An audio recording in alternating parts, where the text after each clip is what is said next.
Rain falls, washing away the last remnants of youth. "Am I just a backup plan to you?" Sang Yan's voice cuts through the downpour, raw and desperate. If youth was a spark of hope and love, then for Sang Yan, it was extinguished that night. The girl before him, once his entire world, now speaks words that sever the bond they once shared. "I really don't like you coming to see me so frequently. I hope you'll stop coming from now on." Silence. The weight of rejection lingers, pride shatters, memories fracture. Sang Yan grips his resolve.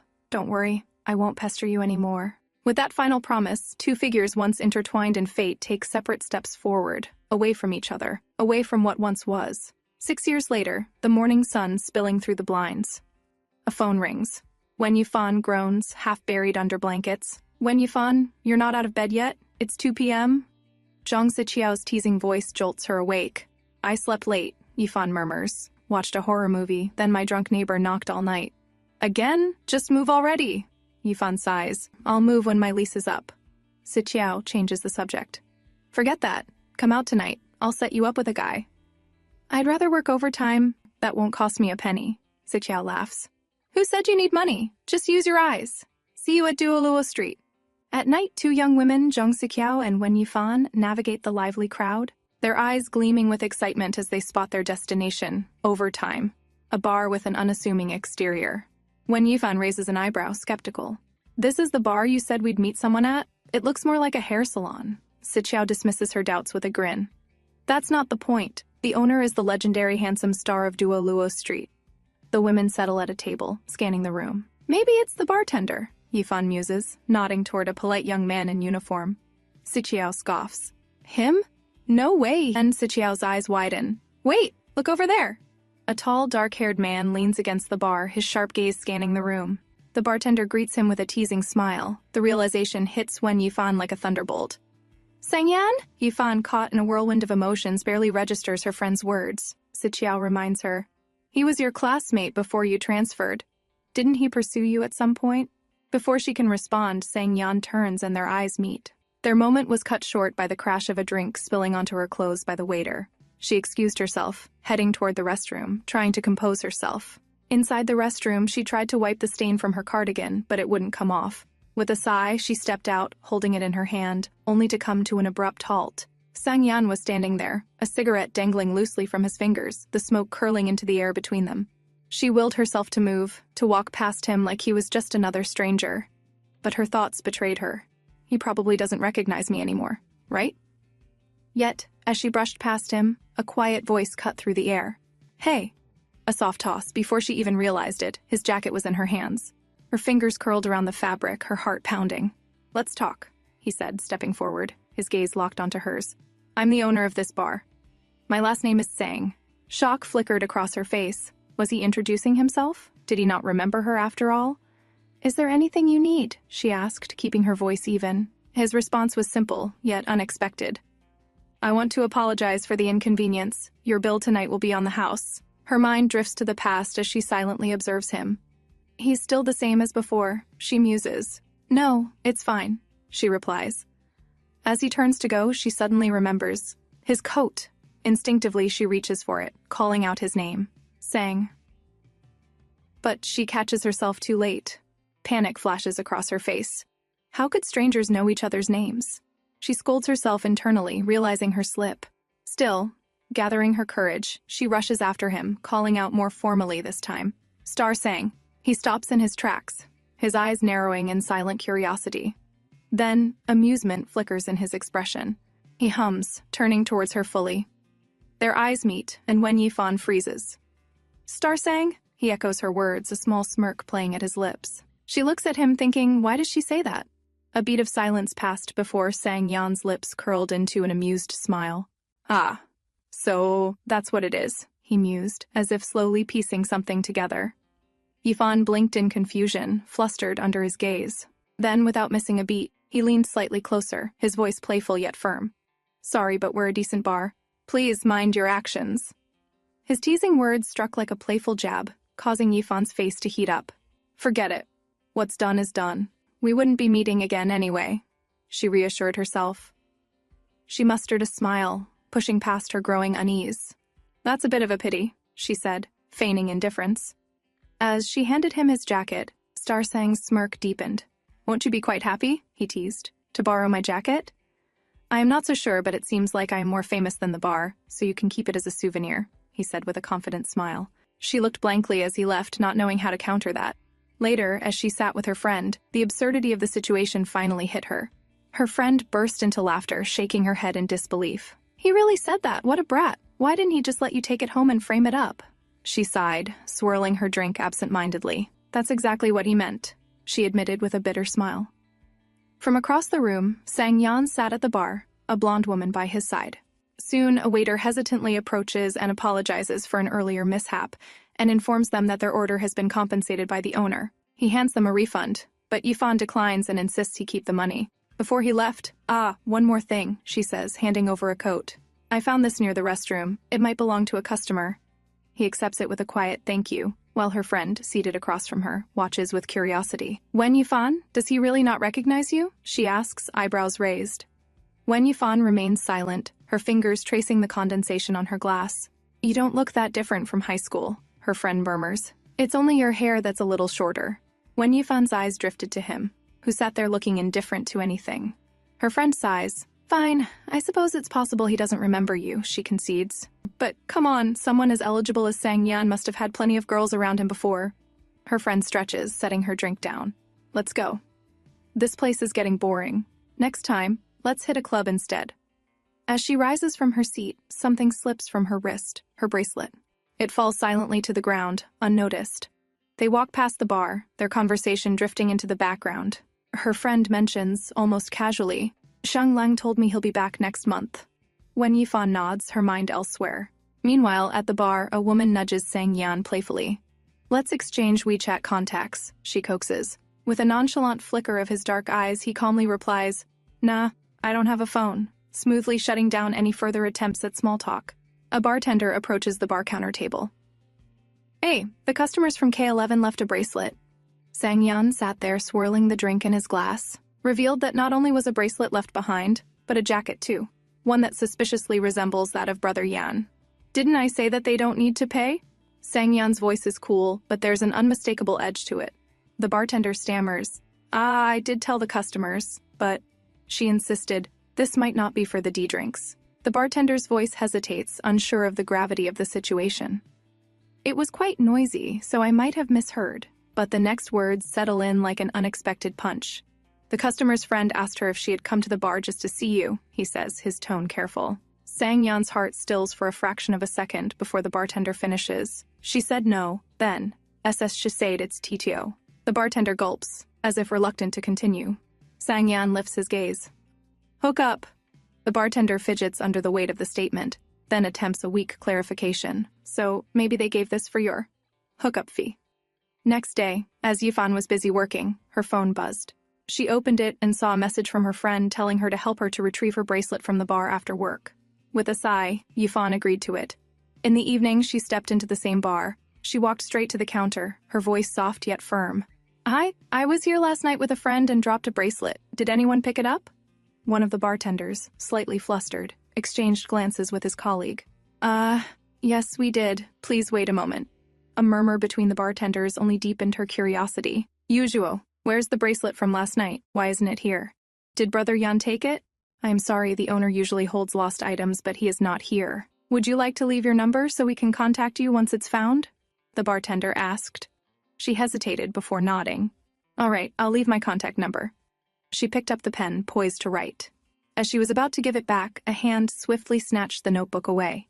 Her breath hitched as she turned abruptly, her gaze locking onto a familiar face. Sang-yeon. A hint of amusement playing at the corners of his lips. So you're back already? He asked, his tone teasing. A man, dark-clad and exuding an effortless charm, held a small, familiar card between his fingers. He tilted his head slightly, an amused smirk tugging at his lips. You came just to let me have your number? His voice carried a trace of playful arrogance. He casually pulled out a chair, his movements fluid and unhurried. With effortless grace, he poured a drink. Sliding the glass toward her, he leaned in slightly, his gaze sharp yet unreadable. So, he drawled, amusement flickering in his voice. What can I do for you? This guy. Why is he teasing me like I'm trying to hook up with him, she thought. Exasperated yet unable to look away. I'm here for my friend's bracelet. she stated firmly, pushing aside her discomfort.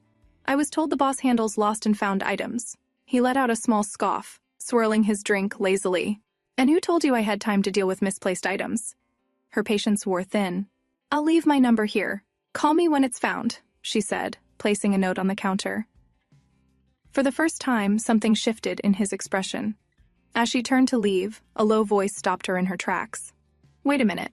She turned, puzzled, watching as he lazily raised his glass. Mingbo, why are you just standing around? A bartender approached. Someone lost something important. Are you not going to look for it? She observed him carefully, an inexplicable feeling settling in her chest. Their first encounter had been frustrating, yet something about him felt oddly familiar. Years ago, at Nanwu High School, she climbed the steps. Class, she murmured to herself, scanning the hallways nervously. She spotted a tall figure at the water fountain, his back turned toward her.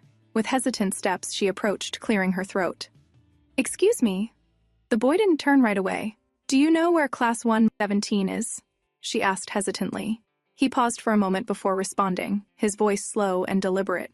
Go straight. Turn right. Then? She asked, blinking in confusion. His gaze flickered with amusement as he finally looked at her properly. Then? He repeated, arching a brow. Feeling flustered, she struggled to find words. He sighed, his voice lower this time. Read the numbers yourself, or do you need this senior to read each one out for you? Her cheeks burned at his teasing words. She wasn't sure if he was mocking her or just having fun at her expense. Later, the bustling hallways led her to her new classroom, Class 1 to 17. She took a deep breath before stepping inside. Sangyan, the teacher called. Miss, my name is Wen Yifan, she corrected politely. The teacher blinked in surprise. Oh, I assumed you were Sangyan. The attendance list showed that you and he were the only ones not present, and Sangyan sounded more feminine. Just then, a familiar voice cut through the moment. I'm sorry for being late, miss. Wen Yifan's eyes widened as she turned. There he was, the boy from before, standing at the doorway. So you're Sangyan? The teacher asked, confirming what Wen Yifan had already suspected. Yes, teacher, he replied nonchalantly. The teacher frowned. Why were you both late on the first day of school? Did you two come together? She asked, her curiosity piqued. Sangyan lazily scratched the back of his head. No, he said with a casual shrug. My dad didn't realize I was already in senior high, so he sent me to the junior high campus instead. Silence. Then, a collective reaction of disbelief and amusement spread across the classroom. Later, Sangyan's friend jokingly teases him about his name being girly. With an air of confidence, he jokingly flirts, saying that if Sangyan were a girl, he would definitely pursue him. In retaliation, Sangyan crushes Suhawan's playful arrogance by stating that even if he were a girl, he wouldn't fall for someone like him. He then goes on to explain, with exaggerated dramatics, how his father painstakingly chose his name through days of research and family meetings, ensuring it was the manliest name possible. His prideful declaration, however, is met with skeptical stares from his classmates. The girl beside him covers her mouth, barely containing her laughter. Catching her laughing, they both turned to her. Sangyan leaned closer. I haven't had the chance to ask, he began. New seatmate, what's your name? The question lingers in the air, almost as if time slows. Back in the present, she still remembers that younger version of him, as the bartender approached, found it. It was under the account book, he announced, holding up a delicate golden bracelet. With a grateful smile, she tucked the bracelet safely into her palm. Thank you. His sharp gaze followed her as she turned to leave, yet he remained motionless, his fingers tightening around the drink. He glared at the bartender, who chuckled nervously. The bartender giggled, trying to mask his unease. You got a problem? The man asked, his expression darkening. Nope. The bartender immediately averted his gaze.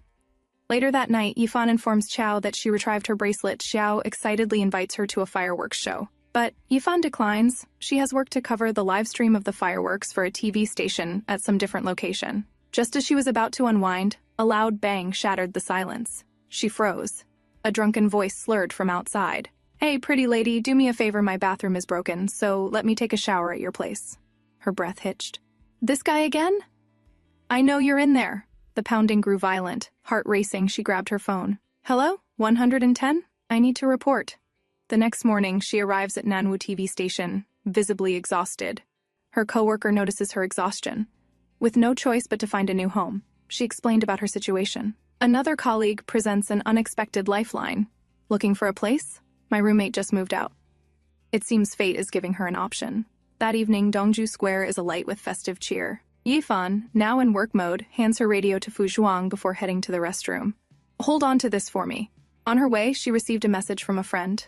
Opening it, she found a screenshot. Sang Yan had sent a broadcast wishing everyone a Happy New Year.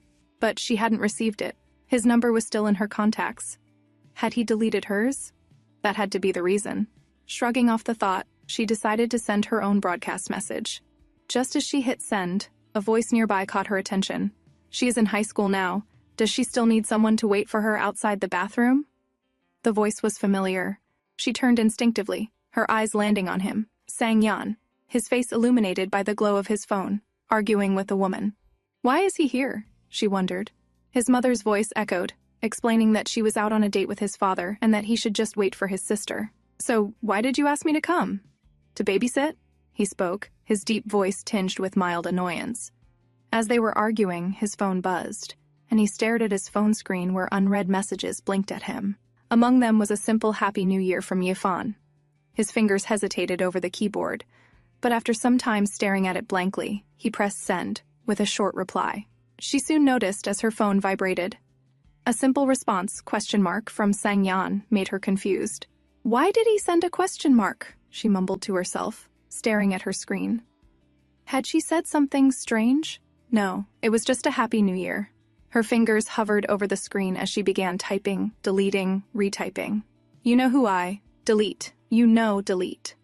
The words refused to come out right. She inhaled deeply, deciding that maybe it didn't need to be perfect. If it's not happy, that's fine too. She sent it before she could overthink. As he glanced up, a small, almost imperceptible smile tugged at his lips. Perhaps, the years of unspoken words, something still remained. Nearby, a young woman, dressed in a white hoodie and a soft yellow scarf, finds herself at a restroom sink, dismayed to find no paper towels. Yifan, with a mask, standing nearby, offers her a small pink packet, perhaps tissues. Their eyes meet briefly as the girl accepts the kindness. Outside, the girl finds her brother in the bustling crowd. He notices her distracted expression as she murmurs, I think I saw someone familiar. His sharp gaze follows her movements, but she was already gone. Meanwhile, Yifan returned and is busy with event preparations. As she stands there with her colleague, reviewing documents for an upcoming event, he turns to her with a wistful look. Yifan, do you think wishes made on fireworks will come true? Without missing a beat, she replies, Nope. He pouts, his expression falling. I just wanted to wish for a girlfriend next year. She raises an eyebrow, unimpressed. That'll definitely be even more useless, she mutters. Soon his eyes brighten, thinking of another wish. But it'll work if I make a small wish to be a little taller, right? Just as tall as that guy over there would be good enough. She follows his gaze, and among the sea of people, standing effortlessly tall with his usual composed expression, is Sang Yan. He's got my ideal body type, her colleague blurted, his words laced with admiration. Why don't you steal his face as well? Yifan teased him. You're right, but isn't it too much if I take two things away? He answered seriously to her surprise. Soon the lights from a towering skyscraper flickered as the numbers began to change. The cheers of countdown rang through the streets, anticipation building. Among the sea of people, Yifan and his friend maneuvered carefully, but the thick crowd made movement difficult. The surge of bodies was overwhelming. Yifan, momentarily distracted, lost her balance as the force of the crowd pressed against her. Her breath hitched, she was falling. But instead of hitting the ground, a firm grip caught her. Warmth enveloped her as a strong hand steadied her, pulling her into a secure embrace. She looked up, wanting to apologize, but her eyes widened in surprise as recognition struck her like a bolt of lightning. It was him, again. The first firework exploded into the sky, golden light illuminating their faces as they stood frozen in the moment. She quickly pulled away, flustered. I'm sorry, she stammered. He let go. It's all right, he said, barely audible over the cheers around them. As she turned to leave, she convinced herself that he wouldn't recognize her, not with the mask on. Happy New Year, he said, while continuing his phone call. His words felt oddly directed at her. She turned and stood frozen, watching him from a distance. Maybe I was overthinking what she thought, continuing on her way. As she left, Sang Yan stopped in his tracks. You're acting weird today. Still, thank you and Happy New Year, the person on the call said. Sang Yan turned toward Yifan, a puzzled expression crossing his face. What are you thanking me for? He asked. Didn't you just wish me? The voice on the other end questioned in confusion. With a scoff, Sang Yan replied coolly, Don't flatter yourself. Without another word, he ended the call. A faint smile tugged at his lips. Only he knew who his New Year's wish was truly meant for. Next day, her colleague who suggested a renting place brought her to her apartment. This is a 3-room apartment, she explained, but only 2 are available for rent. There's a locked utility room. She nodded as she stepped inside. What do you think? Her potential roommate Xiao Fan asked with a smile. It's a little expensive, she admitted. But it's good. Xiao Fan chuckled. Take your time. Moving is a big deal. Let's eat first, Yao Fan suggested with a grin. I'm starving. They walked down the illuminated streets. They chatted a bit. Before the conversation could continue, Xiao Fan's phone rang. A sweet, affectionate voice replaced her usual teasing tone. Darling, what's up? She cooed, a dreamy look in her eyes. Her smile turned coy. Really? You're nearby? Why don't you swing by and pick me up? Yifan prepared to leave. Then I'll get going. But we were supposed to eat together, Xiao Fan pouted. My boyfriend's bringing some friends. You won't feel like a third wheel, she reassured. Soon, a sleek black vehicle rolled to a stop beside them. The young man in the driver's seat looked up. Wen Yifan? Huh? She murmured, equally startled. Su Haowen? Then a frustrated voice of his broke the moment. I can't park here. Just get in already, both of you. As Yifan hesitantly turned to the car, her hands tighten on the door handle. Her gaze slowly drifts to the passenger seat, where a man dressed in black, his hair slightly tousled, sits quietly, his head tilted downward, as if asleep. Yifan gets into the car, slightly awkward about her position. A teasing voice from the front seat snaps the moment. Sang Yan, wake up! Your first love is sitting right next to you. Sang Yan opens his eyes and shifts. His eyes flicker toward Yifan, who still sits there awkwardly as if she hasn't heard anything. Do you guys know each other? Xiao Fan inquired. Yes, we were all classmates. Yifan transferred during the 2nd year, Su Haowen explained. And what do you mean by first love? She asked, her curiosity piqued. Oh, did your friend chase after Yifan but it didn't work out? She added, pressing further. Yifan clenched her fingers slightly, stealing a glance at Sang Yan, but he remained silent. Su Haowen, it's not like that. Yifan tried to brush it off. But Su Haowen wasn't one to let go so easily. No, I'm right. Why aren't you saying anything? He challenged Sang Yan, who sat there, still quiet. Seeing neither of them willing to speak on the matter, Su Haowen finally broke the silence. It's already been 7 or 8 years. I only brought it up to break the ice. Sang Yan, there's no way you're still hung up on it, are you? He asked, curiosity evident in his tone. Everyone's eyes shifted to Sang Yan, but he didn't utter a single word. Just ignore him, Yifan, Su Haowen said with a sigh. He's always like this. Thinks he's above everyone. He probably thinks you were dumb for not falling for him, he added with a small laugh, attempting to lighten the tension in the air. As they arrived, Yifan took an empty seat beside Sang Yan. Feeling a little excluded, she excused herself to the restroom. Inside, Xiao Fan followed and casually asked, Why did you reject Sang Yan?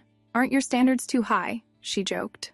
But after a moment, she concluded, Well, judging by how indifferent he acted in the car, it doesn't seem like he still feels that way. Not wanting to dwell on the topic, Yifan quickly made an excuse about work to leave as soon as possible.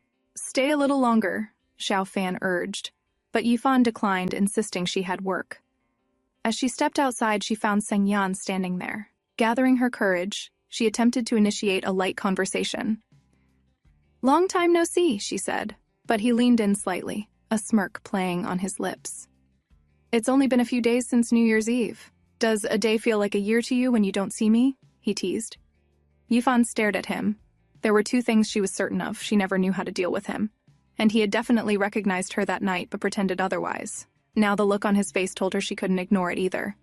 I thought you didn't recognize me because I was wearing a mask, she said, hoping to brush past the subject. No, I didn't, he admitted. My sister did. He paused before adding, She said you wouldn't stop staring at me. His voice carried a quiet confidence. She looked at him again. He was always like this. That's true, she said with a small smile.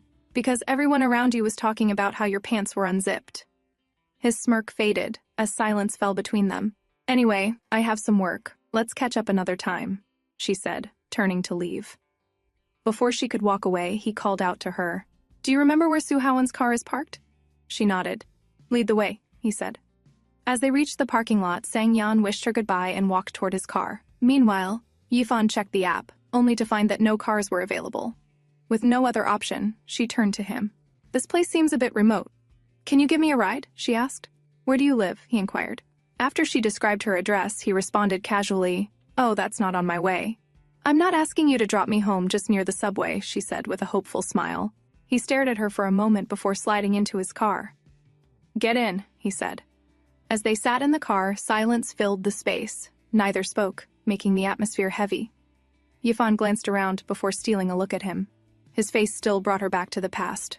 She remembered them sitting in class, their exam results in hand. Su Haoan had teased them about ranking last, just as they had arrived late on their first day of school. Sang Yan, full of confidence, claimed he had a perfect score in math and science.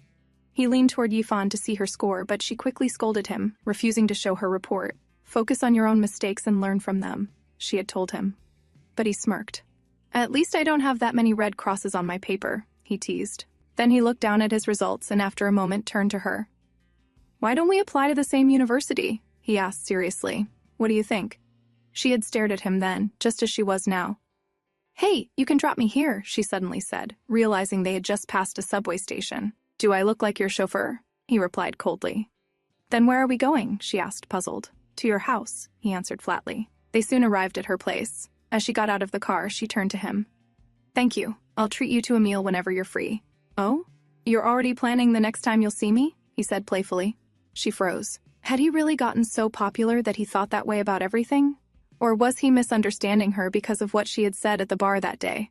Feeling the need to clarify, she quickly said, "I didn't mean what I said at the bar."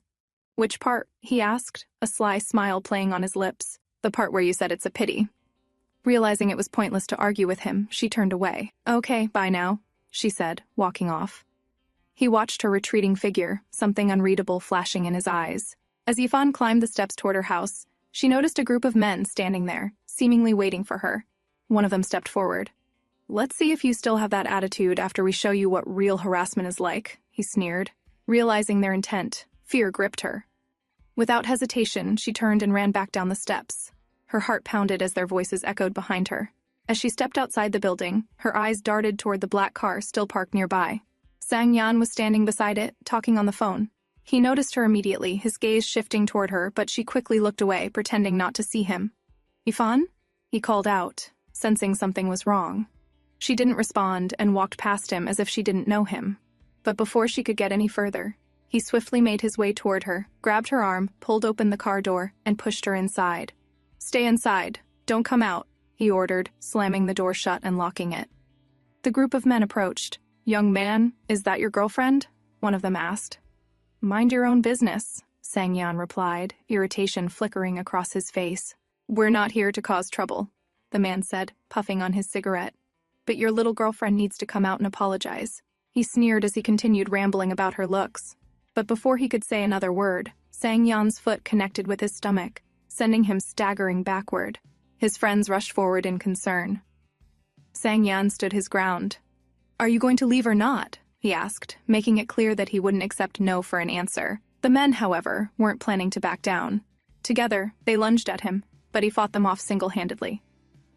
Inside the car, Yifan quickly dialed the police. As the fight continued, sirens blared in the distance. The police had arrived. Seeing them, Yifan immediately stepped out of the car. Without thinking, she moved to stand in front of Sang Yan, shielding him.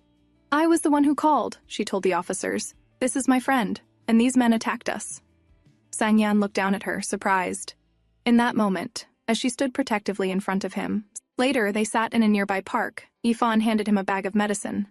"Put some medicine on first. Are you hurt anywhere else?" she asked worriedly as she sat beside him. Sang Yan remained silent, not uttering a word. "Should we go to the hospital? It won't take long," she asked again, concern evident in her voice.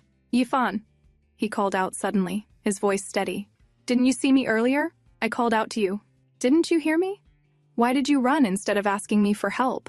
His eyes locked onto hers. She looked away. I didn't want to drag you into it. There were 3 of them. I thought it would be too much for you to handle alone," she explained. He sighed, watching her carefully.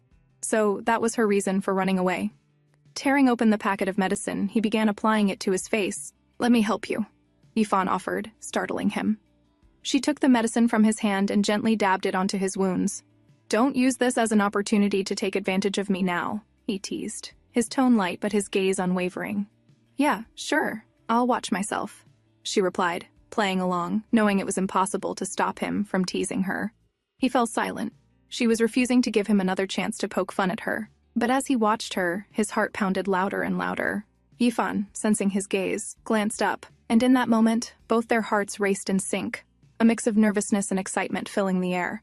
Lost in the moment, she accidentally pressed a little too hard on his chin, making him wince. "Can't you be more gentle?" he complained, pouting. "My bad, sorry." "I'll be more careful," she said quickly, now more focused, not wanting to hurt him further. He looked down, a smirk tugging at his lips. "You're just applying medicine. Do you really need to get this close?" he asked, his tone serious, catching her off guard. She immediately pulled away. "Sorry, it's just a little dark," she excused herself, hurriedly putting the medicine back into the bag. Afterward, he asked for details about the incident, and she explained everything that led up to it. "So why are you still living there?" he asked, puzzled. She informed him that she had already found a new place, but hadn't had time to move out yet. He stood up. "Let's go. Pack your stuff. Or are you planning to spend another night in that horrible place?" His voice was cold, leaving no room for argument. Gratitude filled her at the thought that he was staying with her while she packed. "Thank you," she murmured sincerely. They soon arrived at her new place, bringing some of her belongings. "I'm sorry for the inconvenience earlier," she apologized. "I promise I'll treat you to a meal." "Forget it," he replied indifferently. "Even if it was someone else, I would have done the same. Still, you fought for me and even got a scar on your beautiful face. I owe you. So please, let me know if you ever need help in the future," she said, her sincerity clear. "Okay, sure. Bye now," he said, turning to leave. As he sat in his car, his phone rang. "Where's the car?" Su Haowen's voice came through. "Did you just realize that?" Sang Yan sighed. Su Haowen rambled on about being stuck with his girlfriend. "If you're done, I'm hanging up now," Sang Yan said, reaching for a cigarette. "Why are you so heartless? Aren't you going to comfort me?" Su Haowen complained. Sang Yan searched for his lighter when his gaze landed on something. He picked it up. It was Yifan's keys. "Then don't get into a relationship," Sang Yan replied absent-mindedly, staring at the keys. "No, I still like the feeling of being with someone," Su Haowen countered. "Then you're just asking for trouble," Sang Yan muttered, his eyes drifting toward the direction Yifan had gone. "You'll understand once you get into one yourself," Su Haowen added, oblivious to the fact that Sang Yan was already feeling it, even without being in a relationship. A few days later, as Xiaofan greeted Yifan in the morning, she asked if Yifan had been awake in the middle of the night. Yifan shook her head, denying it, but Xiaofan wondered aloud if she had just been dreaming. She was sure she had heard some noise during the night. Yifan paused, a thought creeping into her mind. Could it be that I was sleepwalking again? It hadn't happened in a while, but it was possible. Later, Xiaofan informed her that she had been offered a new job in a far-off location and would be moving out soon. However, she reassured Yifan that she would find a new roommate before leaving. With no other choice, Yifan agreed to her suggestion. As Yifan busied herself in the kitchen, her phone vibrated. She picked it up and saw a message from Sang Yan. Attached was a picture of her old house key with a message that read, "Don't use the same trick twice." She sighed, recognizing his confident attitude even through text. She quickly replied, "Sorry for causing trouble again. Let me know when it's convenient for you, and I'll come to get it." Sang Yan read her message and smirked before sending a voice message. "How about tonight?" She had no issue with that, so she asked where she should meet him, his bar or his house. Reading her response, his smirk deepened. All he focused on was the phrase "at his house." "Did you just say my house?" he asked in a teasing voice message. Yifan frowned at his tone. Why does he sound like I have some ulterior motive? Before she could dwell on it, a second voice message arrived. "Come to the bar at 8 sharp." She agreed, and Sang Yan looked at the keys in his hand with a faint smile. As Yifan was replying, Xiaofan approached her. "Are you talking to Sang Yan? And you also left with him last time. Are you trying to get close to him after rejecting him?" she asked bluntly. Seeing Yifan's hesitation, she added, "You should be careful. He might be making fun of you behind your back with his friends. After all, he's a playboy." Yifan stood there, silent. "I'm not trying to get close to him, and he's not that kind of jiggy, right?" Later that evening, she arrived at the bar. He stood there, hands in his pockets, waiting for her and complaining about how late she was. Without another word, he tossed the keys to her. "Thanks," she said, before offering again to treat him to a meal since she had caused him trouble multiple times recently. To her surprise, this time he agreed. "You keep bringing it up. You won't stop until I say yes, right?" he said with a smirk. She asked what he liked to eat, to which he casually replied, "Anything." But when she suggested different options, he rejected all of them. Sometimes due to the smell, sometimes because it was too spicy, and other times simply because he didn't like it. Irritation filled Yifan. Is this man even planning to eat? He said anything was fine, yet he's so picky. Then, why don't you suggest something? She asked, exasperated. Before he could reply, his phone rang. Sangyan, your house just exploded. Suhawan's panicked voice came through the line. Sangyan remained composed, his tone unchanged. Speak in a language I can understand. Suhawan quickly explained that a fire had broken out in the apartment below his, spreading to his unit. Still indifferent, Sangyan responded, "Call the fire department," before turning to walk ahead. "Let's go," he ordered. Seeing his unbothered expression, she called after him. "Shouldn't we go to your house first?" Maintaining his indifferent demeanor, he shot back. "Do I look like a firefighter to you?" She was speechless. She had never seen someone this calm. "One more question," she added, startling him. "Could you tell me where your house is so I can inform the station and have them rush to cover it?" Her professionalism left him momentarily, speechless. They soon arrived at the scene, where everything was in chaos. Yifan's colleagues noticed the man beside her and inquired about him. Upon learning that he was a victim of the fire, they turned to interview him. Sangyan stood there, looking up at his burning apartment. His face was unreadable, a blank page. Yifan noticed the shift in his expression, but before she could say anything, a reporter approached him. "Pardon, but how are you feeling at this moment?" Sangyan turned to the reporter and with a deadpan expression responded, "Oh, I'm feeling very happy. I hope you'll be just as happy as I am." It was impossible to tell whether he was being sarcastic or serious. The reporter continued, "Did you suffer any losses?" "I don't have anything that valuable," he replied indifferently. With that, the reporter wrapped up the interview and thanked him. Before leaving, he turned to Yifan and whispered, "Please support him. He seems oddly indifferent about everything, and since you're his classmate, maybe you understand him better." She glanced at Sangyan, feeling a hint of sympathy. Meanwhile, Sangyan called Suhawan. "Find me a temporary place until the renovations are done." Suhawan sighed and suggested, "Why don't you just go back home?" Sangyan didn't respond to that. Instead, he replied flatly, "If you're not going to help, I'll just crash at your place." Having no other choice, Suhawan asked, "All right, which area do you prefer?" Sangyan's eyes drifted to Yifan, who was busy talking to someone nearby. "Find me a place in the Shangduhua area." Apparently, it was the same area as Yifan. On the other side of the call, Suhawan let out a long sigh. He happened to be sitting with Xiao Fan, who had also asked him earlier to find a replacement roommate. Now, one person needed a place to stay, and another needed a new roommate. "Didn't I just get the perfect solution handed to me?" he thought with a smirk. The next day, after work, Yifan chatted with a colleague on her way home. As she entered her house, she immediately noticed someone was already inside. Both spoke at the same time, startled. "What are you doing here?" It was Sangyan. Yifan's confusion deepened. "I live here."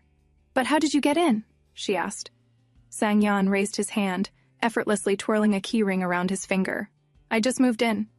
His tone remained as arrogant and self-assured as ever. Without hesitation, Yifan pulled out her phone and called Xiao Fan. "Did you give your keys to someone?" she demanded, irritation laced in her voice. Xiao Fan, completely unaware, admitted that she had given them to her boyfriend to find a replacement but didn't know who had moved in. "It's Sangyan." Yifan exhaled, still trying to process the situation. To her dismay, Xiao Fan seemed rather pleased. "Oh, that's actually a great idea. Sangyan is rich, handsome. Maybe it's fate?" she teased. Yifan groaned. "How is this supposed to be good?" "Oh? Are you afraid he still has feelings for you?" Xiao Fan teased again, but before Yifan could respond, she rambled on. "Actually, Suhawan once told me that throughout his 4 years of college, Sangyan acted like a playboy but never actually had a girlfriend. Never even got involved with anyone. So, maybe he's gay? But then, that's even better, right? There's no issue living with a gay guy." Yifan stood in silence, letting her friend's nonsense wash over her. Meanwhile, out on the balcony, Sangyan was locked in his own argument with Suhawan. "Are you out of your mind? I'm coming to your place right now." His voice was laced with irritation. But Suhawan was quick to shut him down. "Not happening. I'm busy, and my place isn't available. Besides, wasn't it your long-time wish to live with Yifan?" Sangyan scoffed. "But don't you think it's inappropriate for us to live together?" Suhawan's tone turned smug. "Didn't you specifically ask me to find a place in that area? Don't think I don't know what you meant by that area." Sangyan fell silent. "Just thank me, dude. You're literally living with your first love." Who knows? Maybe one day she'll go crazy and fall for you. Sang-yeon immediately hung up. Back inside, Yifan called out to him, ready to discuss their living situation. Look, I can book you a hotel room for tonight. Tomorrow, we'll figure out a better place for you. And what makes you think I need another place? He asked, smirking. Well, you've always lived alone. I doubt you'd be comfortable sharing a space. His smirk deepened. And what makes you think that?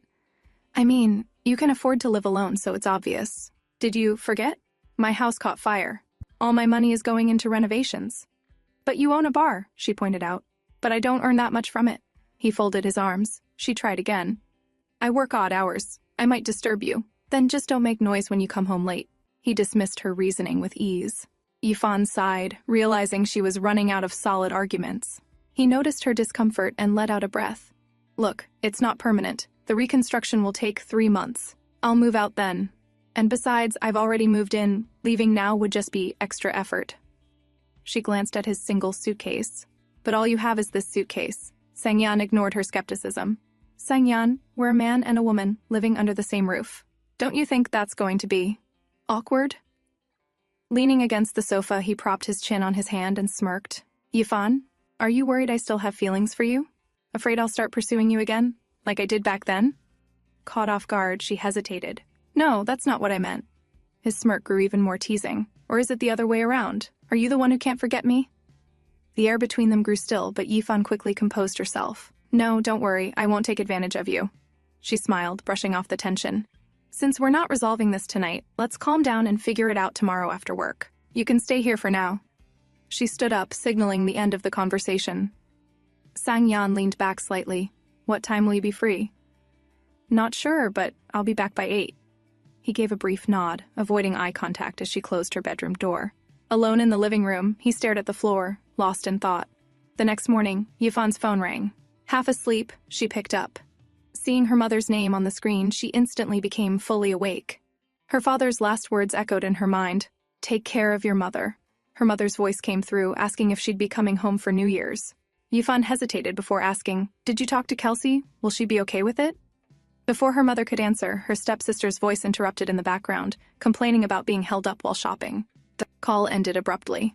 Yifan sat there in silence for a while, then set her phone down in silence. Still, distracted, she walked out of her room and noticed Sang-yeon's bag was still there, but his shoes were missing. A sudden unease crept in. She quickly made her way to his room, knocking before entering. But as she pushed open the door, it was empty. Meanwhile, inside a hotel room, Sang-yeon was still fast asleep when his phone vibrated. Blinking at the screen, he saw a series of messages from Yifan. Where were you last night? Where should we meet for our talk? He smirked at the persistence. That night, when Yifan returned home, the apartment was still empty. He had told her he'd be back by 8, yet there was no sign of him. Her eyes landed on his keys, still in the same spot he had left them the night before. Did he do this to reassure her? She wondered. Maybe she had been too harsh yesterday. Living with him for 3 months wasn't that bad, was it? He could be annoying and arrogant, but she had known him for a long time. Deep down, she knew he was a good person. Was I too hard on him? The thought filled her with guilt. As she pondered, the doorbell rang. Opening the door, she found him standing there. Come in.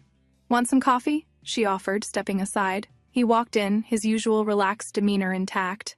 Where did you go last night? She asked as she prepared the coffee. A hotel. His answer was simple. Sitting across from him, she decided to get to the point. So, let's talk. Have you thought about what I said yesterday? Instead of answering, he turned the question back on her. Have you? She met his gaze and nodded. Yes. I don't mind having a roommate as long as they're respectful and mind their own business. So, I'm fine with it. He raised a brow. You trust me that much? There's nothing to worry about. His eyes sharpened slightly. But you're the one I'm worried about. She studied him for a moment, her expression saying only one thing. Then don't stay here. But she continued. I barely even talk to my roommates. And if privacy is a concern, you can always lock your door. She then shifted the conversation to practical matters, rent, deposits, and utility bills. He listened with minimal interest, finally cutting in. Just tell me the total amount. Ignoring his impatience, she moved on to house rules. No noise at night while sleeping. Done, he agreed effortlessly. No revealing clothes in shared spaces. His lips curved into a smirk. Revealing? You wish? She pressed on. And we need to notify each other before bringing guests over, regardless of gender. If you have a girlfriend, she should know this in advance. He remained unfazed. Don't worry about that. Something about his confidence made her glance up. I don't have a girlfriend. His tone was casual, but his gaze was steady. She looked away. Oh, that's fine then. Sensing her discomfort, he added with a teasing smile. But don't get too excited, okay? I'm just not interested in dating right now. Her expression clearly asked, why are you telling me this? With a small smile, she concluded, all right. We'll revisit this rule if either of us starts dating. And I'll let you know if I get a boyfriend. And with that, they became temporary roommates. Sang-yan inspected his room before abruptly deciding he wanted Yifan's instead. His reasoning?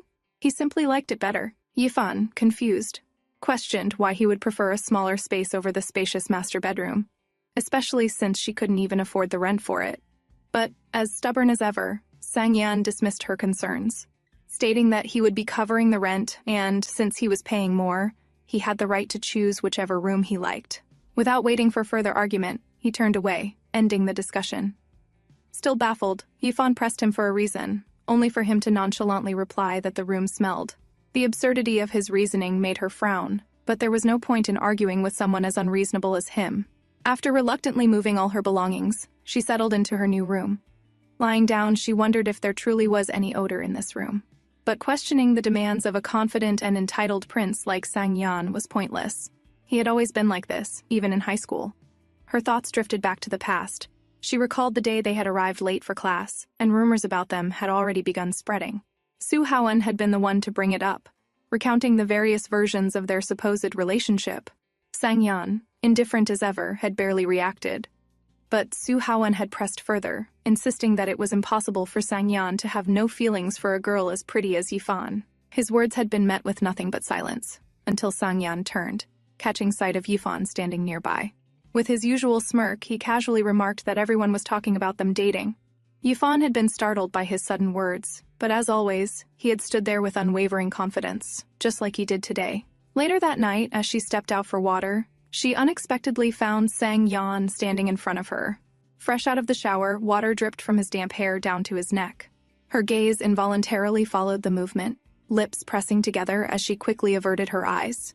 Without a word, she turned and hurried back to her room, leaving him behind.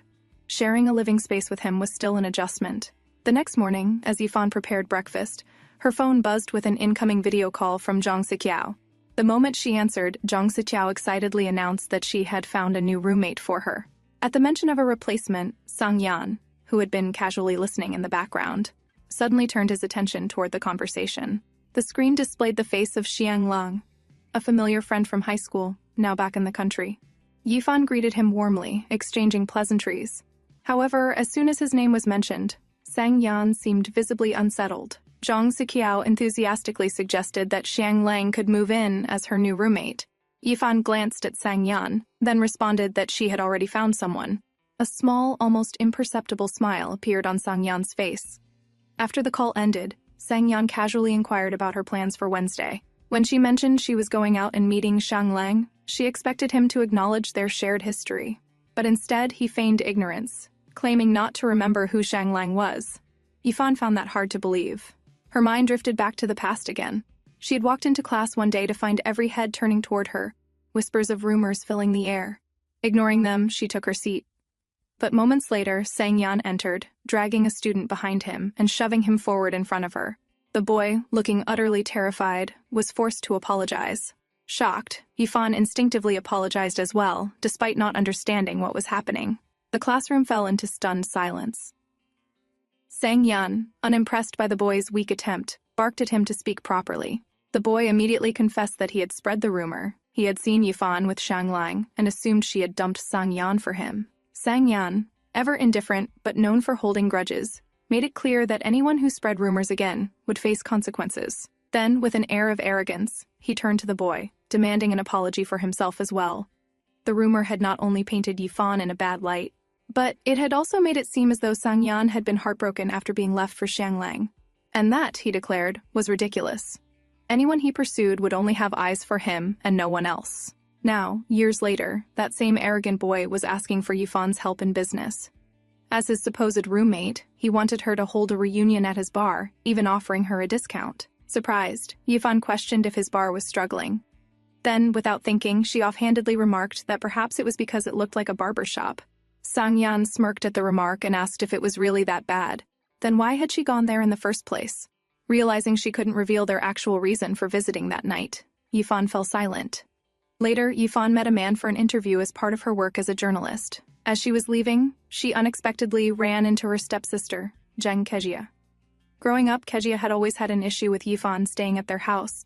Without hesitation, Yifan made it clear that even though she was back in the city, she had no intention of staying with them, so Kejia didn't need to worry. Kejia then asked if Yifan would be coming home for the traditional New Year. Yifan firmly declined, stating that she had no issues with them but simply wanted to live her own life. Her mind drifted back to the past. After her father passed away, her mother had moved in with her new husband, leaving Yifan in the care of her grandmother. Soon after, her grandmother had sent her to live with her uncle and aunt. She had been passed from one household to another, never having a place to truly call home. She remembered a particular day when she had sat at a bus stop, clutching her knees. She had lost the $20 her aunt had given her and was too afraid to return home, fearing she would be abandoned once again. A voice had called out to her. Sang-yan. His smile had been as bright as the sun as he crouched in front of her, asking why she looked so down. Hesitantly, she had asked if he had $20. Sang-yan had just come from playing basketball and didn't have any money on him. But instead of leaving, he had stood up, telling her to wait for 5 minutes. He had placed his ball in her lap before running off. Yifan had wrapped her arms around the ball, waiting. Soon his voice had called out again, breathless as he ran back toward her. As he reached her, he was panting, trying to catch his breath before handing her the money he had gone to get. Yifan had struggled to hold back her tears as she took it, whispering her thanks. With a reassuring smile, Sang-yan had asked why she still looked down, and had promised her that if she ever needed anything, she could come to him. He would always help her. Now, standing at that same bus stop, lost in the memory, Yifan's phone rang. It was her mother. Her voice was strained, almost hesitant, as she asked why Yifan hadn't told her she was back in the city. Kejia had already informed her. Yifan, not wanting to circle around the topic, asked directly what she wanted. On the other end, she could hear her mother's quiet sobs. Between them, she apologized, saying she knew she hadn't been a good mother these past few years. Yifan assured her that she was indeed a good mother, not just to her, but those last words remained unspoken. Later that night, when Yifan reached home, she saw that Sang-yan was still awake.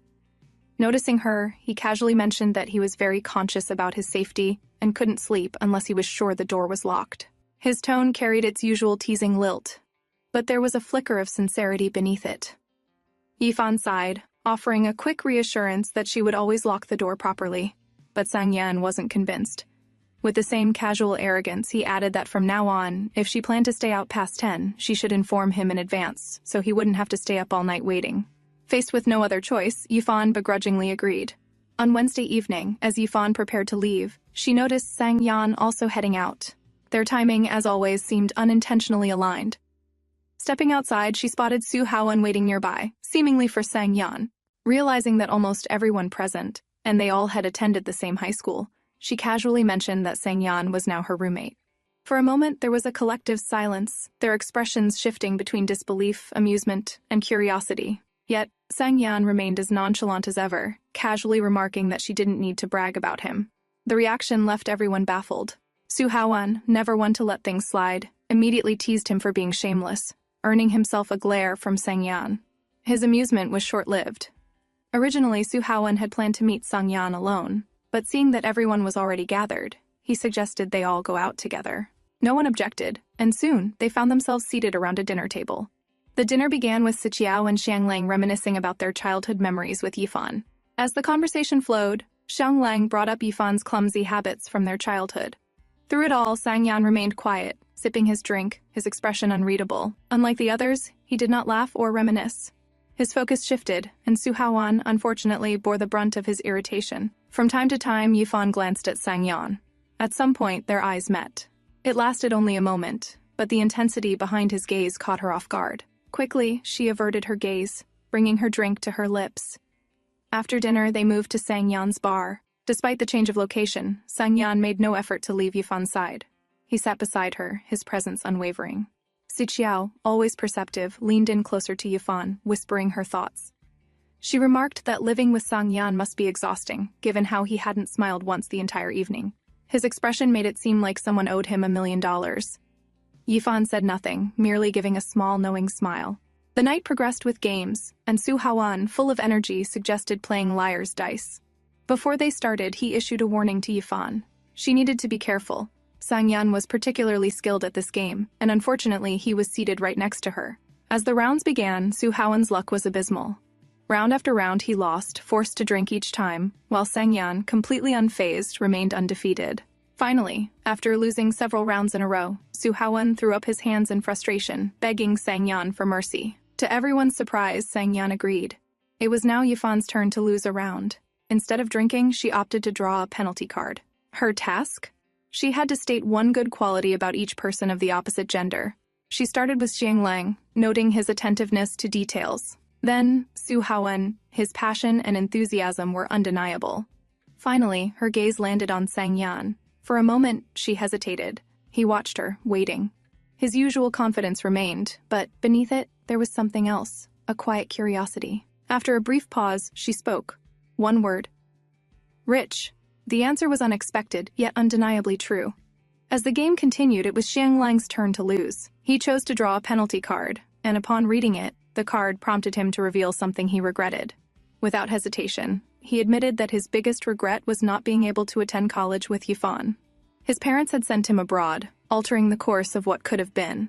At this revelation, Sang-yan's expression flickered, subtle, almost imperceptible. Before Xianglang could elaborate further, Sang-yan cut him off, announcing the next round's score. This time, he lost.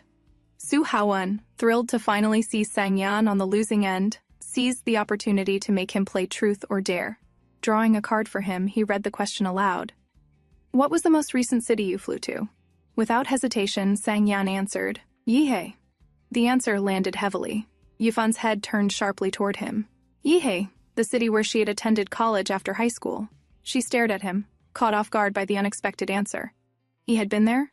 When? Why? Before the thoughts could settle, Sang-yan abruptly stood up. With a vague excuse about heading home early, he stepped away from the gathering. Yifan watched him go, still unsettled by what he had just revealed. Instead of going home, Sang-yan found himself on the second floor of the bar, cigarette between his lips, the ember glowing dimly in the dark. Leaning against the railing, he exhaled slowly. Footsteps approached from behind. Su Hawan's voice broke the silence, casual but probing. At first, he simply pointed out the contradiction. Sang-yan had said he was going home, yet here he was. Then, without preamble, he brought up Xianglang. Still, Sang-yan said nothing, taking another drag of his cigarette. Undeterred, Su Hawan pressed further, asking the question directly. Did he still have feelings for Yifan? He didn't wait for an answer. Instead, he continued, reasoning that if Yifan and Xianglang ever had feelings for each other, they would have acted on them long ago. Yet, Sang-yan remained cold and distant, unwilling to acknowledge anything. It was as if he had been handed an opportunity on a silver platter, yet refused to take it. Annoyed at his friend's silence, Su Hawan boldly suggested that Sang-yan seek his advice. After all, he prided himself on being a ladies' man. At this, Sang-yan finally turned to him, his gaze sharp, indifferent, and utterly unimpressed. His words, when they came, were brutally direct. His response was blunt. He wasn't crazy enough to have a heart-to-heart with him, and Su Hawan was far from being a so-called ladies' man. The statement landed like a stone, knocking Su Hawan's confidence straight to the ground. Flustered, he lashed back, reminding Sang-yan that just because his ex had cheated on him didn't mean he was any less experienced. Even if his ex had betrayed him, he was still rich and handsome. That should have been enough. But as he glanced at Sang-yan, also rich, also handsome, yet still single and living with his first love as a mere roommate, he realized something. Perhaps wealth and looks weren't the only things that mattered. A few days later, Yifan's colleague informed her that a video of Sang-yan's interview had gone viral. Concerned, she asked if it would cause any trouble for him, but her colleague reassured her that since his face was censored, it wouldn't be an issue. That evening, when Yifan returned home, she immediately noticed that every appliance in the house was brand new. It made her wonder if Sang-yan had finally come home after being absent since their last dinner. She knew the little prince had high living standards, but she grew worried about the cost, realizing that she would also have to split the expenses. Her phone buzzed, showing a notification of Sang-yan's viral video. It was circulating everywhere, with people commenting on how he managed to be both handsome, arrogant, and miserable at the same time. She found it amusing and was quietly enjoying it when she suddenly noticed Sang-yan nearby. Quickly, she closed the video before he could catch her watching it. She brought up the topic of splitting the expenses, asking him to send his share. Without much reaction, he simply agreed, his tone distant as if he was ignoring her. Before she could dwell on it, Siqiao called, and their conversation shifted to how they would be spending New Year's. Yifan casually mentioned that she had no plans and just wanted to rest, sleeping through the occasion. Unbeknownst to her, Sang-yan, who had been silent until now, was listening to every word. On New Year's Eve, Yifan sat comfortably on the sofa, flipping through TV channels, enjoying the quiet night. A message from Sang-yan popped up. He wouldn't be coming home, so she could help herself to the food. Not long after, another message arrived from her mother, asking if she would come home for the celebration. Yifan simply replied that she had work, declining the invitation. She didn't want to return to that house. A sudden knock at the door startled her. Confused about who it could be at this hour, she peeked through the peephole before hurriedly opening the door. Sang-yan stood there. As he stepped inside, she hesitated before asking why he had come back. Casually, he responded that the house was too crowded with guests, and he had nowhere to sleep. The atmosphere between them was slightly awkward as they sat watching the New Year's program in silence. Suddenly, Sang-yan stood up, causing Yifan to jolt slightly at the unexpected movement. He headed toward the kitchen, and as she followed, he mentioned that he had accidentally prepared too much food and needed help finishing it. He carefully added each ingredient, pausing to confirm her preferences, as if he was making it specifically for her. They soon sat together, sharing the meal. As Yifan took her first bite, Sang-yan watched her closely, as if waiting for something. Finally, she complimented the food, and he exhaled quietly, as though that was the reaction he had been hoping for. She teased him about his cooking skills, and he responded with his usual confidence, claiming there was nothing he couldn't do. However, she pointed out that he clearly hadn't mastered making a single portion of noodles. Yifan stood up to get more noodles, and as she moved, Sang-yan observed her with a faint smile. He knew she was home alone and wouldn't eat properly if left to herself. He couldn't let that happen. As the clock struck midnight, marking the arrival of the new year, Yifan glanced at him. He was still focused on his game, seemingly uninterested. She stood up, ready to head to her room, but before leaving, she turned back. "Happy New Year, Sang-yan." He didn't look up, still engrossed in his game, and casually returned the greeting. But as the door to her room shut behind her, he finally lifted his head, a faint smile lingering on his face. As Yifan lay in bed, she realized that this was their first reunion meal together, and a sense of nostalgia washed over her. 7 years ago, when she transferred to Baiyou from Nanwu due to her constantly changing living situation, she had once received an unexpected message from Sang-yan. He had come to Baiyou to visit her and was waiting. Without hesitation, she rushed out, and there he was, standing before her, smiling as brightly as ever. That was the first time they had a meal together. From then on, Sang-yan would occasionally visit, and without fail, they would sit down for a meal. It became a quiet ritual between them, one that neither questioned. They never delved into personal matters, never talked about the things left unspoken. They simply ate, and once the meal was finished, Sang-yan would leave.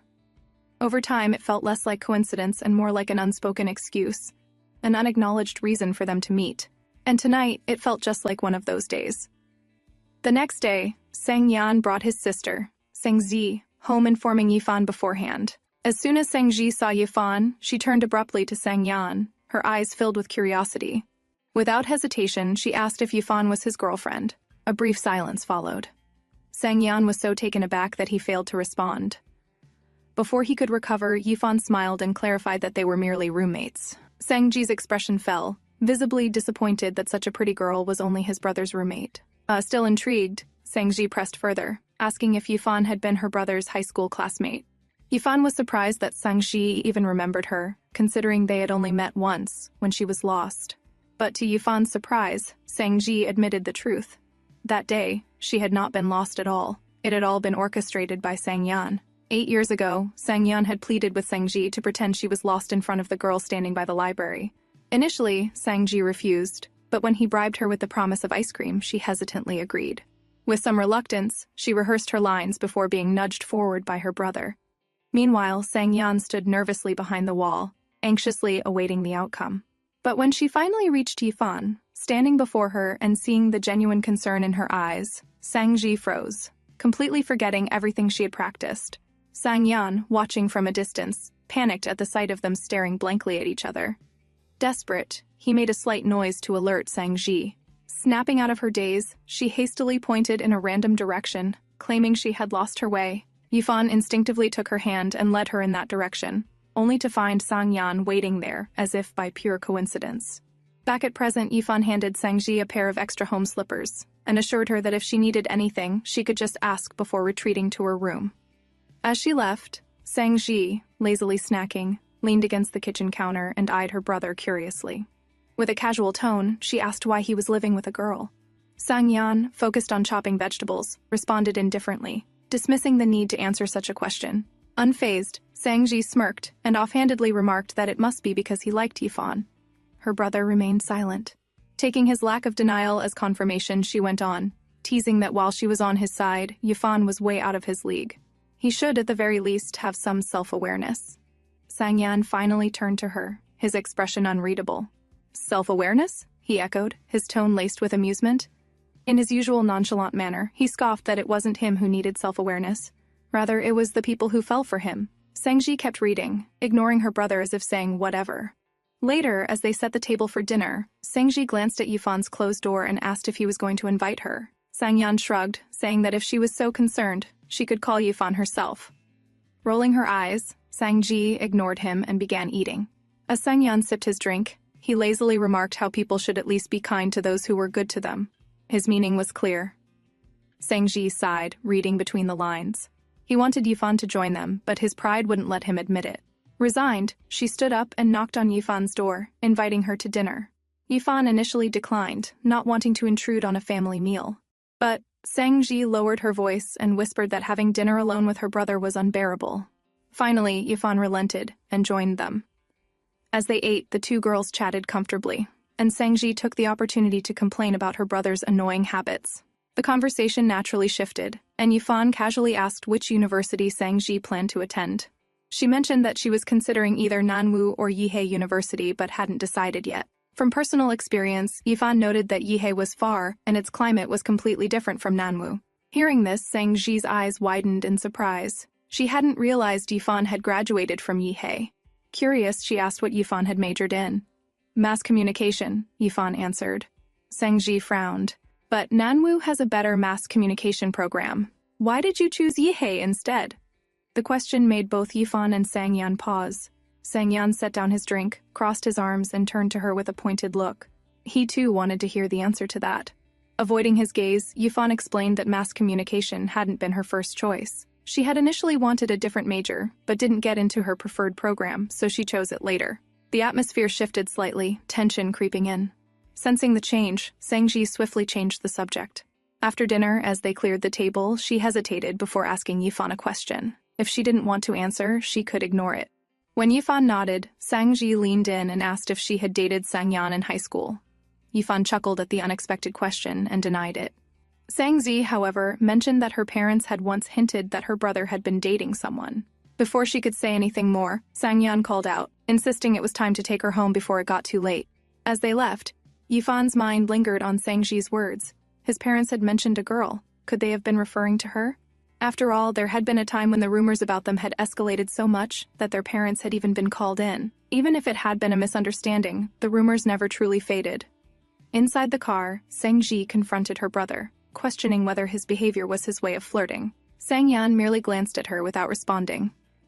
Undeterred, Sangji continued, pressing him on why he was acting so cold toward Yifan. She pointed out that Yifan was pretty and completely out of his league, while he was unemployed, indifferent, and inconsiderate.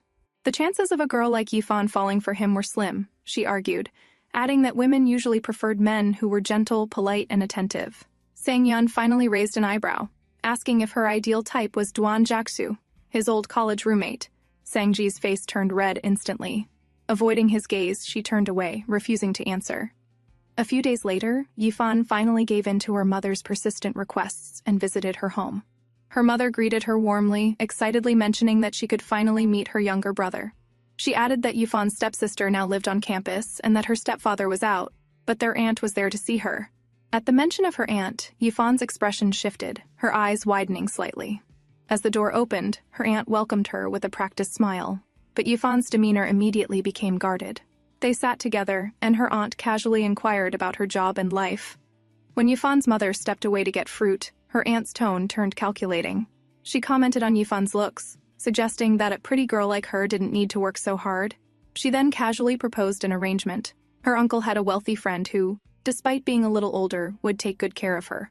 As if that wasn't enough, she hinted that Yifan should contribute financially to her cousin's upcoming wedding, given how their family had taken care of her all these years. Yifan remained silent at first, listening without expression. Then, in a calm voice, she mentioned that she also knew someone wealthy, someone who happened to be interested in men. She could introduce him to her cousin. Her aunt's face twisted in fury as she began shouting, but Yifan was unfazed. She stood up and declared that she would never come back again. Fulfilling her father's last wish to look after her mother had been her duty, but now, she was done. From now on, they could consider her as good as dead. Without waiting for a response, she walked out. Back at home, Sang-yan sat on the couch, casually playing his game as usual. Yifan entered without a word, heading straight to her room and shutting the door behind her. He glanced up briefly, noting her unusual behavior. Something was wrong.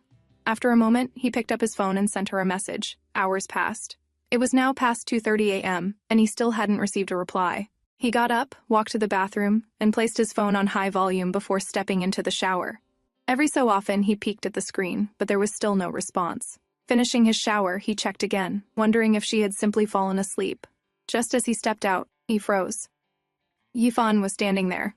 With his usual smirk, he teased her, asking if she had been waiting outside his door to catch a glimpse of a handsome man fresh out of the shower. But before he could finish his words, Yifan suddenly rushed forward, straight into his arms. His eyes widened in shock. He looked down. This wasn't a dream. It was Yifan, and she was hugging him. His heart pounded loudly against his chest. He could see the curve of her back against him, feel the warmth of her body pressed close. Instinctively, he started to lift his hand, hesitating just before touching her. He gulped. He couldn't do it. Attempting to retreat, he took a small step back, trying to create some distance, but Yifan only tightened her hold around him, refusing to let go. He remained frozen, staring down at the girl who was now snuggled into his embrace.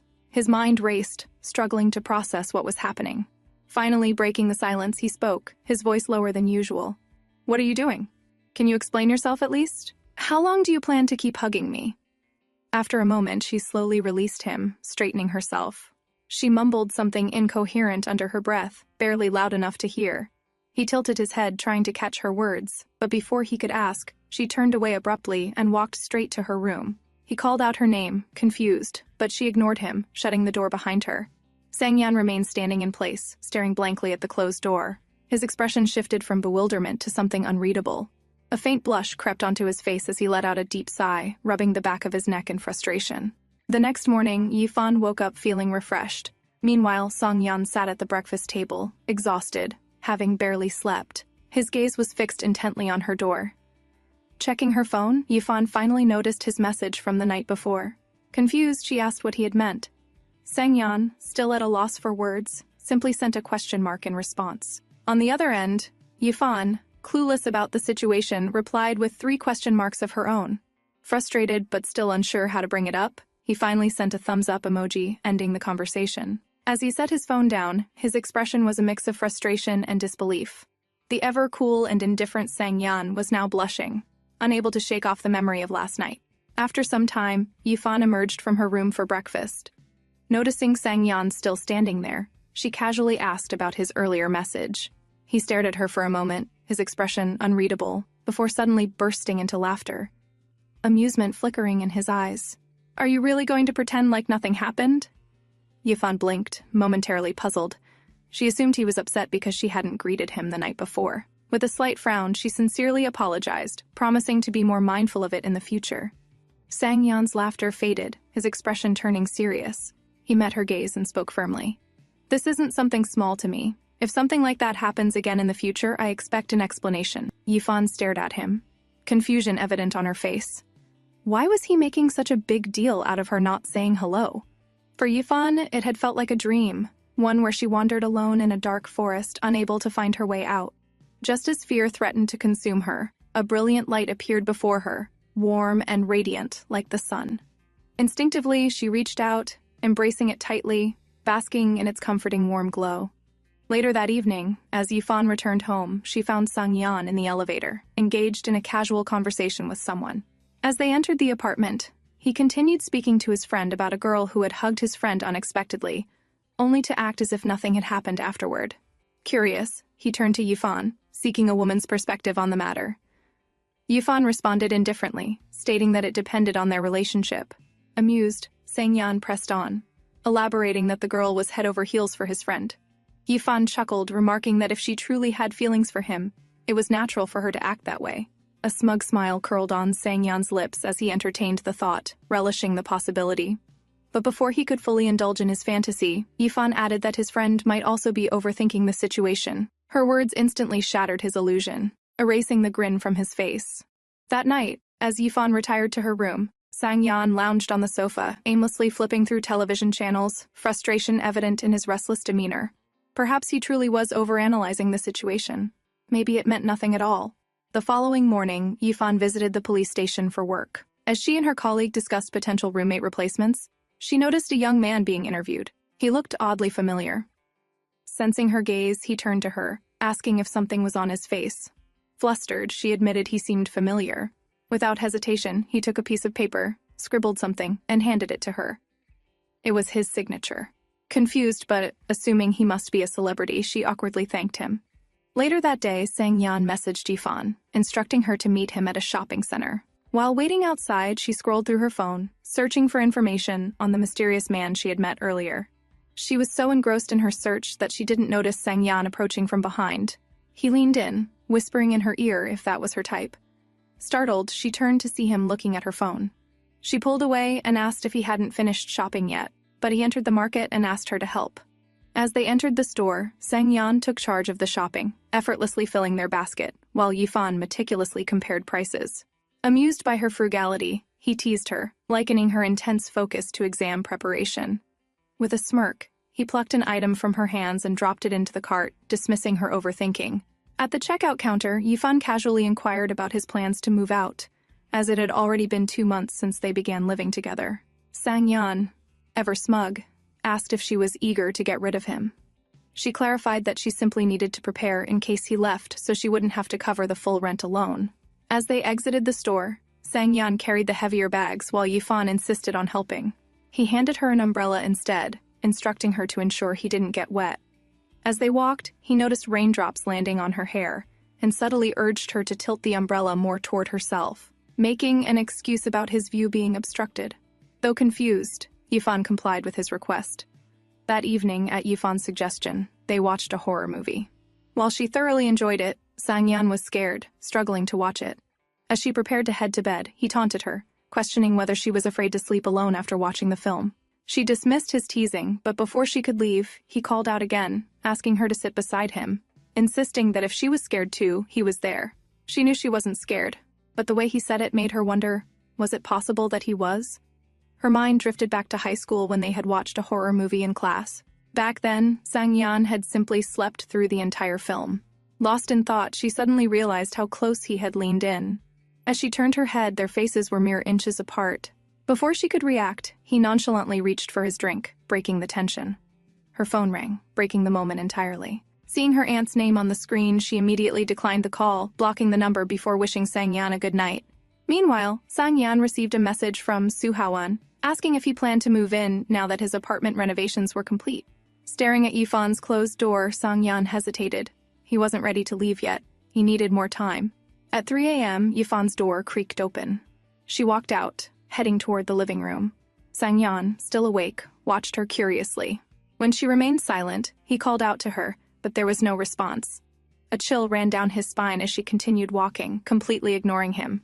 Growing uneasy, he waved his hand in front of her face. Still no reaction. Instead, she walked past him and returned to her room, shutting the door behind her. The next morning, Yifan greeted him cheerfully, as if nothing had happened. At the breakfast table, Sangyan stared at her, debating whether to bring up the incident. In the end, he decided against it, at least for now. When Yifan met Siqiao, she mentioned that she had recently encountered a girl named Jenny, who used to be crazy about Sangyan during their high school days. One day, Jenny had called Sangyan aside and questioned him about whether he was truly interested in Yifan. As usual, Sangyan refused to answer, simply stating that it had nothing to do with her. Jenny had then noticed Yifan standing behind them and pretending to be naive, said she didn't believe such rumors before boldly proposing to Sangyan. He too had noticed someone behind him, turned to see that it was Yifan, and then turned back to Jenny to reject her proposal. Yifan still remembered how Jenny had continued to pursue Sangyan for a long time afterward, but he had firmly rejected her each time. Siqiao had then turned to Yifan, questioning if there had really been nothing between her and Sangyan. She spoke about how Sangyan, despite being aloof, was undeniably handsome, and how he had treated Yifan during high school. Everyone knew how much he liked her, so much so that no one dared to offend Yifan. She agreed that all of it was indeed true. Siqiao, curious, asked if she had ever felt anything for him. Even if she hadn't, she pointed out, anyone could have been moved by his affectionate actions. Yifan had silently taken a sip of her coffee before calmly admitting that she had feelings for him, startling Siqiao, who had asked again in disbelief. Yifan had nodded quietly, biting her lips. Siqiao had then asked whether she still had feelings for him. Yifan replied that it had been a long time, and it didn't matter anymore. But Siqiao disagreed, pointing out that they were living under the same roof and old feelings could always resurface. Yifan, however, was certain it wouldn't happen, as he would be moving out soon anyway.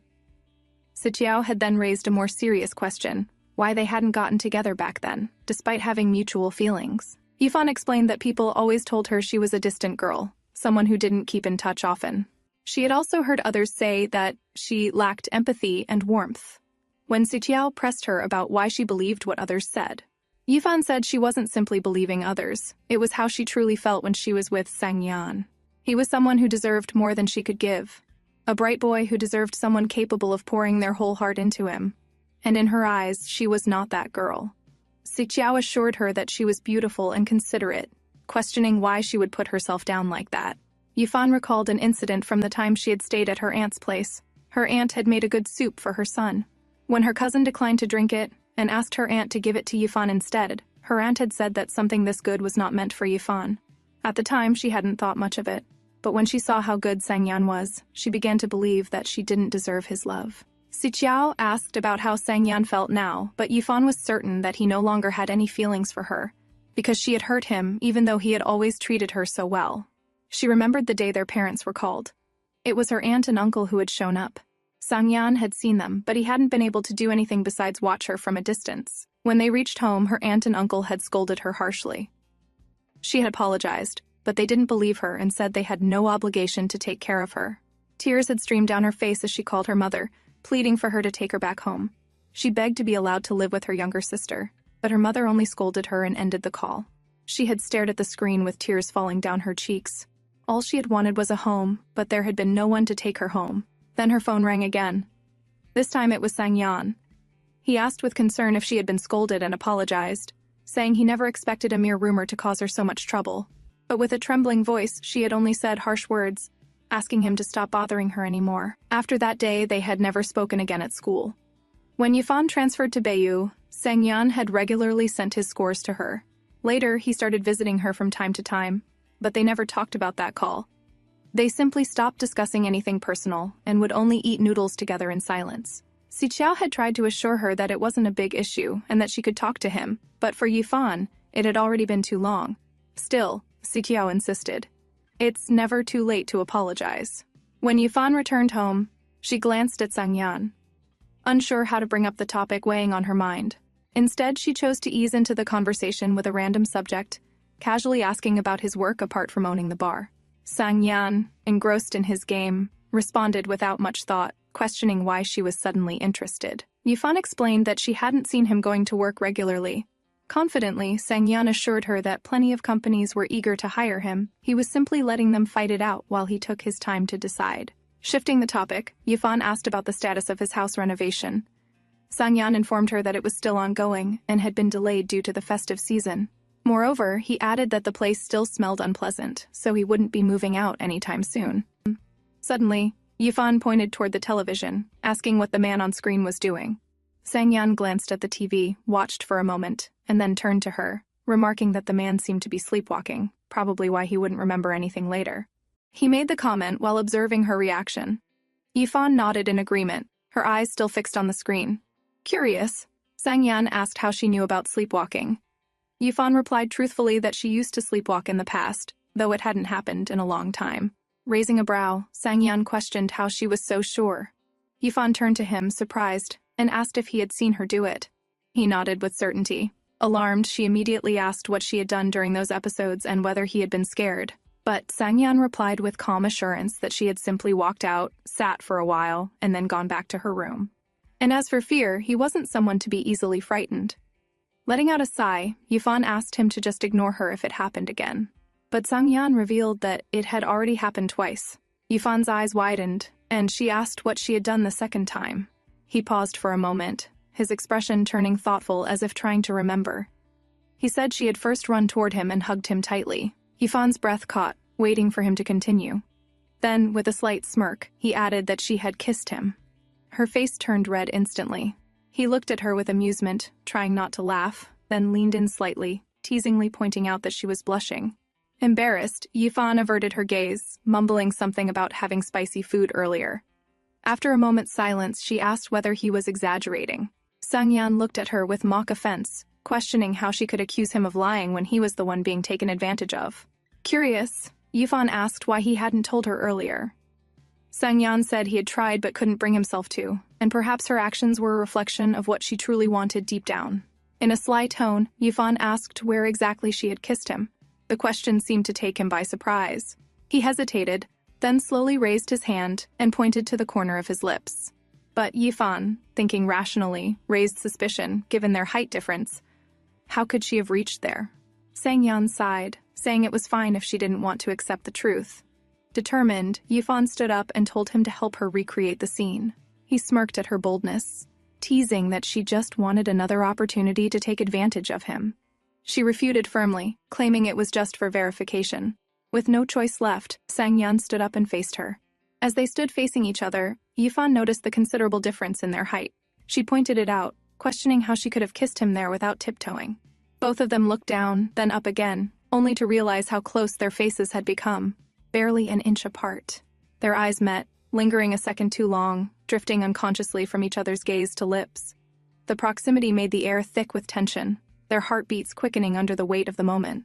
Abruptly, Yifan stepped back and turned away. Her face flushed red like a ripe tomato. She admitted he was right, and that she now believed him. Then, trying to cover her embarrassment, she told him to simply punch her next time it happened, and save himself the trouble. With that, she hurriedly walked away. Sangyan remained standing there, watching her retreating figure, his own face and ears tinged with red. He hadn't expected such a reaction, not from a lie he had added so casually, without imagining how the situation would unfold afterward. Inside her room, Yifan lay on the bed, tossing and turning, unable to fall asleep. Her mind kept replaying the earlier conversation. She couldn't deny the possibility she had always liked Sangyan's dimple for a long time. It was entirely believable that, in a moment of unconscious impulse, she might have kissed him there. But regardless of how real it felt, she resolved firmly that such a thing shouldn't happen again. Determined to prevent any further embarrassment, she dragged a chair and placed it right in front of the door, hoping it would stop her from walking out during the night. The following day, she took an early leave from work and went to visit her father. It was his death anniversary, a day that carried a quiet weight for her. Later that evening, when Sangyan returned home, he found her in the kitchen preparing dinner. She asked him if he'd already eaten. If not, he could join her. They sat down to eat, but the meal passed in silence. Neither spoke a word. The atmosphere was heavy, and Sangyan noticed something different about her demeanor. Subtle, but undeniable. Still, he chose not to pry, respecting her space. That night, as the house grew quiet, Yifan once again walked out of her room. Sangyan was still awake and noticed her movement. Seeing her slow, deliberate steps, he instantly assumed she was sleepwalking again. Her posture was eerily calm, almost possessed, and she moved straight ahead without hesitation. When he lifted his hand to block her path, she didn't react, just quietly altered her direction and walked over to the sofa, where she sat down in silence. Curious and concerned, Sangyan sat beside her, watching closely. Minutes passed. Then, slowly, she turned her face toward him. He smiled faintly, assuming she was finally aware of his presence. But before he could process what was happening, she moved, suddenly climbing on top of him, one hand resting on his shoulder, the other pressing gently against his chest. Her eyes held a vacant, faraway look, yet her actions were deliberate. Sangyan froze, stunned by the unexpected closeness. Her hand reached up, softly caressing his cheek, specifically the spot he had joked about earlier. His heartbeat quickened as he watched her lips slowly inch closer. And this time, she truly kissed him, right at the corner of his lips. His eyes widened in disbelief, breath caught in his throat. His hand rose instinctively, wanting to hold her, but he hesitated. He couldn't do it. not unless she was fully aware, fully conscious. Instead, he simply closed his eyes and allowed himself to feel the warmth of the moment, letting the sensation settle deep within him. Even though the arm supporting him trembled slightly, after a moment she slowly pulled away from him, her expression still distant and unreadable. Sang Yan remained in place, his heart still racing from the unexpected intimacy. He looked at her intently, his voice laced with disbelief as he spoke, quietly pointing out what had just happened. Yet, she offered no response, her gaze unfocused, her steps already turning away from him. Without a word, she began to walk back toward her room. Sang Yan quickly followed, questioning if she was really just going to walk away after kissing him like that. But she didn't react, didn't look back, didn't pause. Just continued moving forward as if nothing had happened. Instinctively, as she neared the door, Sang Yan reached out and gently moved the chair that was placed in her way, still mindful that she might trip over it.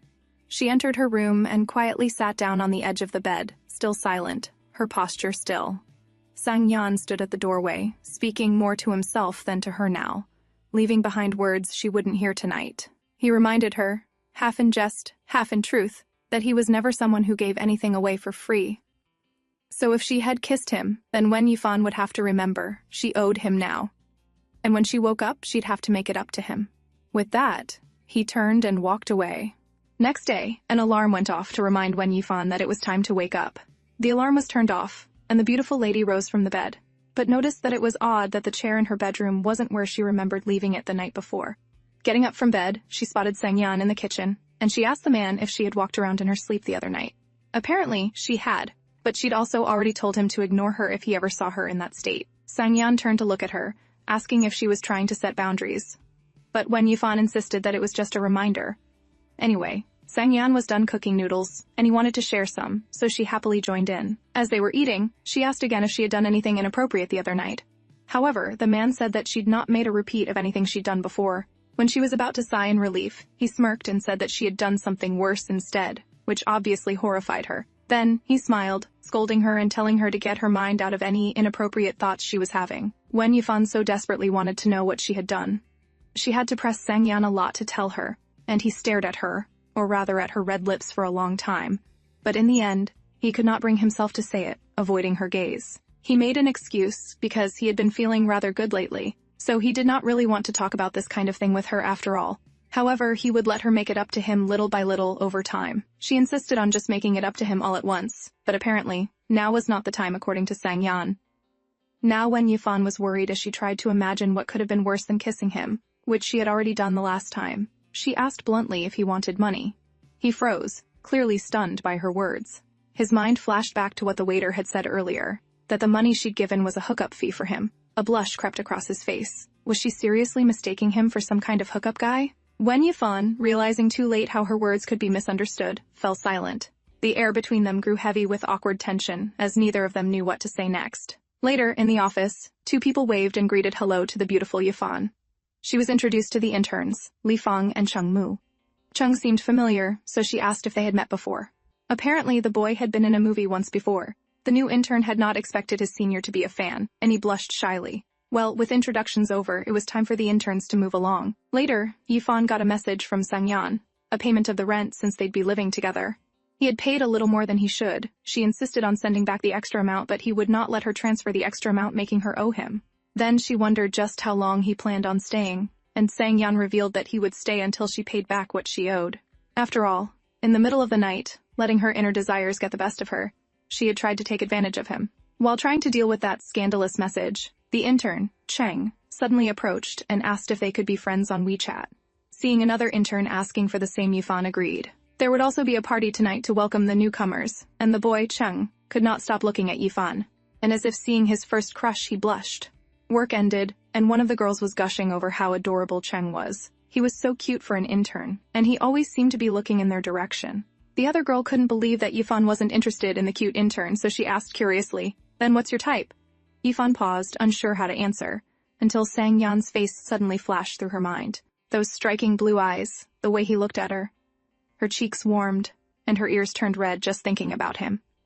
But then she realized she hadn't replied to her roommate yet and got busy doing that. It turned out he wanted to talk later, and she had to pretend like that did not upset her. She would return home late anyway, so that was fine. Just then, her colleague called out that they had arrived. But when she looked up, her heart skipped a beat. It was Sang Yan's bar. As they made it into the bar, all the juniors gathered around as they ate and drank to welcome them. Chung casually mentioned that he had met Sang Yan once back in university, and that he'd even attended their graduation banquet. Apparently, Sang Yan and Duan Jiaxu had been the two most well-known guys in their batch. One was a strict non-drinker, while the other could down a dozen bottles without even getting tipsy. Curious, Cheng's friends asked, "So who was the one with the insane alcohol tolerance?" Cheng didn't even hesitate. Sang Yan. Yifan's eyes widened, surprised by the answer. She hadn't expected that. Cheng went on, his tone growing more thoughtful. "The day I saw him, though, he seemed different. He barely said a word, just sat there in a really dark mood. He only spoke once the entire night." Well, the celebration carried on, and it was getting late, so Yifan stood up to go. Suddenly, Cheng was also ready to go, and he even offered to walk back together with her. As they were walking, the boy slipped, but the beautiful lady was able to quickly steady him from falling. Yifan had just asked if he was okay when a large hand suddenly grabbed the back of Cheng's hoodie. Both of them turned, only to see someone gripping Cheng firmly by the collar. It was Sang Yan. He stood there, his tie slightly loosened, eyes sharp and cold, radiating a quiet, dangerous intensity. With a voice that sent a chill down their spines, he offered to help the boy, though the threat in his tone made it clear that help was the last thing on his mind. Then he turned, those brilliant dark eyes shining with a menacing aura. He smacked Yifan's hands away so that she would no longer be touching the intern. Then, he grabbed the boy and led him away. Once they were out in the park, he told little Cheng to stop messing around. He had been using that trick for years and years, so he knew exactly what the intern was trying to do. It was really embarrassing for the fluffy-haired boy as he called out Sang Yan's name. Surprised, Sang Yan raised an eyebrow. "How do you know my name?" Cheng quickly explained, "I'm from Nanwu too. I've seen you around before." Trying to recover, he added with a sheepish grin, "You know, whether a trick works or not. Depends on the person using it." Sang Yan smirked, eyes glinting. "If that's true," he said coolly, "then it's completely impossible for you to pull it off." Soon Yifan showed up just about then, and the tall, dark and handsome man noticed that she was a little tipsy. So, he told her to get in the car. He also loudly declared that Chung seemed quite tipsy too, so he grabbed the boy and tossed him into the car. The boy eagerly called out to Yifan, asking her to sit beside him, but before she could respond, Sang Yan slammed the back door shut. With a calm, almost pointed tone, he told Yifan to take the front passenger seat. Purely, of course, out of consideration for Cheng's comfort. After all, he was just that thoughtful. The bustling continued in the city, and Yifan looked out the car window, realizing that it had not been the best idea to guzzle alcohol on an empty stomach. Kindly, her driver today noticed her situation and lowered the window. Startled, she turned to him to express her gratitude, but he looked away as if he was shy from his own action towards her. Then, she recalled Cheng's story from the bar and wondered why Sang Yan had drunk so much that day. Back in high school, she had seen the man drink before. The young version of Sang Yan had such a sweet smile, and the party had lasted quite a while into the night, with lots of treats and food to eat. The younger Sang Yan had looked around after a while, and then he noticed Yifan leaving. So, in typical high school boy fashion, he followed her. She asked if he was going home as well, and he was. She would be going the other way, so she figured they would meet again next Monday. Suddenly, the boy had the audacity to act like he was feeling faint. Yifan worried that he was drunk, and she asked if she should call his friends or his parents. Obviously, he just wanted her to nurse him back to health. Then, she let go of his hand, and she told him to sit for a moment and sober up, so that she could continue on her way. Well, the drunk act had not produced the results that Sang Yan had been going for, and he was left sitting on the stairs by himself, without Yifan to cradle his head. He sat there dejected for a few moments, but was surprised when she returned after a while, asking if he could walk. She really had come back, and he was speechless for a moment, but he really stuck to his drunk act, claiming that he could not stand. The girl tried to draw him up, but he was frankly way too heavy to even lift, even though he pushed for her to keep trying and to try harder. At any rate, the boy finally threw in some help and bounced to his feet, looking deeply into her beautiful eyes. The two glanced away from each other, cheeks flushed with a soft blush. Shyly, he asked if he could lean on her. She blinked in confusion. Couldn't she just hold his arm instead? But he insisted, saying that if she really wanted to stabilize him, she'd need to hold both of his arms. She hesitated. Holding him like that, wouldn't it feel like a hug? But in the end, she agreed. After all, he had helped her countless times. This was the least she could do. Standing with her back to him, she waited. Sang Yan slowly raised his hand toward her, but halfway there he stopped. His courage crumbled, and instead he covered his face with his palm, blushing as red as a tomato. Moments passed. Then, to his surprise, she suddenly turned around. Before he could react, she gently took his hand and placed it on her shoulder, supporting him with quiet determination. Startled, he let out a soft laugh. "What's so funny?" she asked, narrowing her eyes. He looked away, trying to stifle the smile. "Nothing," he muttered, but his expression said otherwise. Back in the present, the two dropped off Little Chung, and Yifan waved the intern goodbye, saying that they would see each other at the office the next day. Sang Yan asked about the boy, and Yifan explained that the fluffy-haired boy was a new intern at their company, and he seemed to know Sang Yan from university. Well, the man had absolutely nothing to say to that, and an awkward sort of silence settled over them as they rode around in the car. They made it home safely, parked the car, and made their way into the building.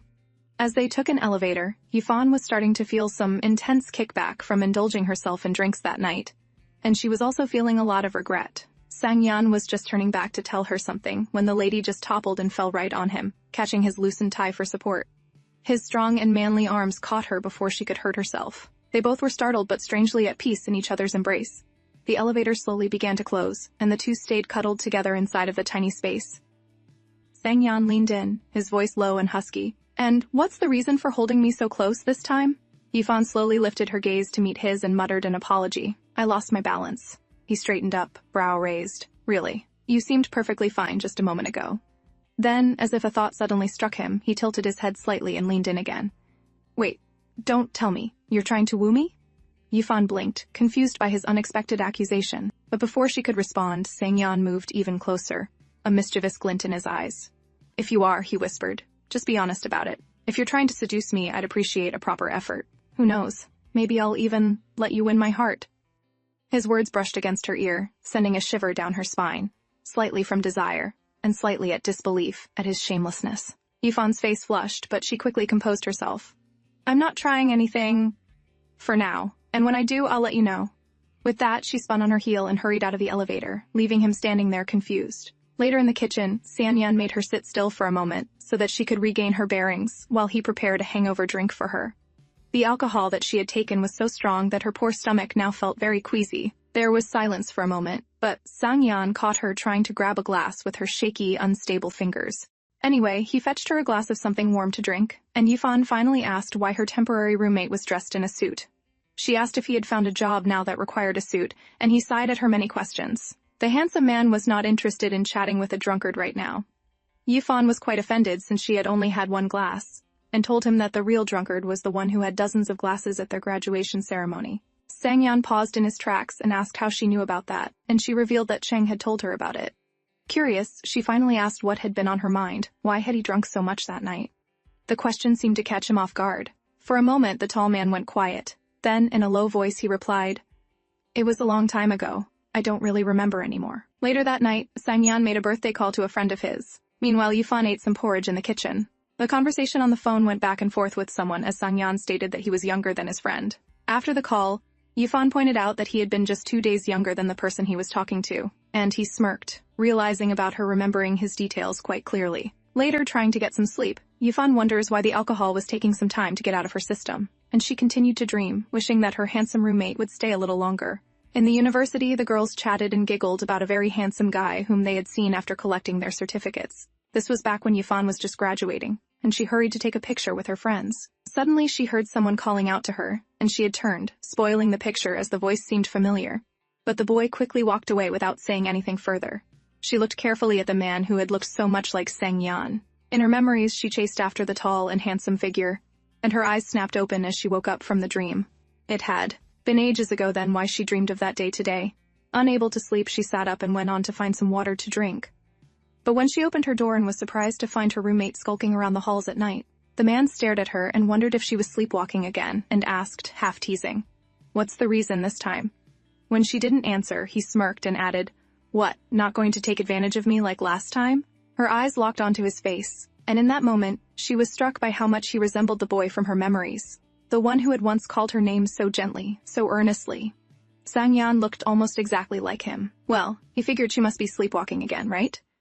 She gripped her hand. Without a second thought, her foot lifted, and she let herself be reckless.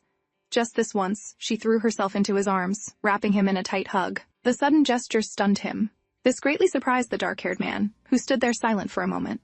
Then, gradually, his body softened, and he relaxed into her embrace. He was just as warm as Yifan had imagined, and though he tried to hide it, a faint blush crept up his cheeks. This time he raised his hands to embrace her properly, but halfway through the hug, Yifan recalled telling the man to just punch her if She touched him again, so she quickly let go of him, making it a quiet, short hug and quickly returned to the room. The man was quite surprised by her really quick hug, but she had already returned to her room and shut the door behind her. In their separate rooms, color dusted their cheeks as they thought of each other. The girl squealed, wondering what she had just done, and the man also could not bring himself to sleep. So, the two stayed up all night, thinking about what had happened. Their night and dreams were filled with thoughts of each other. A few minutes later, Yifan began to experience great regret. She realized now that she definitely should not have hugged the man, and she wondered if she truly had been drunk earlier to do something like that. Yifan decided to make it a drunken mistake and then swore to quit alcohol. She also refused to take responsibility for her actions this time. Still, she could not sleep, and when she went searching for comfort online, she found none. The next day, Yifan was nervous with some slight insomnia, but Sangyan carried on as usual, like he was not bothered by anything. An awkward silence hung over them as they ate, so Yifan finally decided to bring up what had happened the other day. But Sangyan assured that she had sleepwalked last night, but fortunately, it had only resulted in a hug.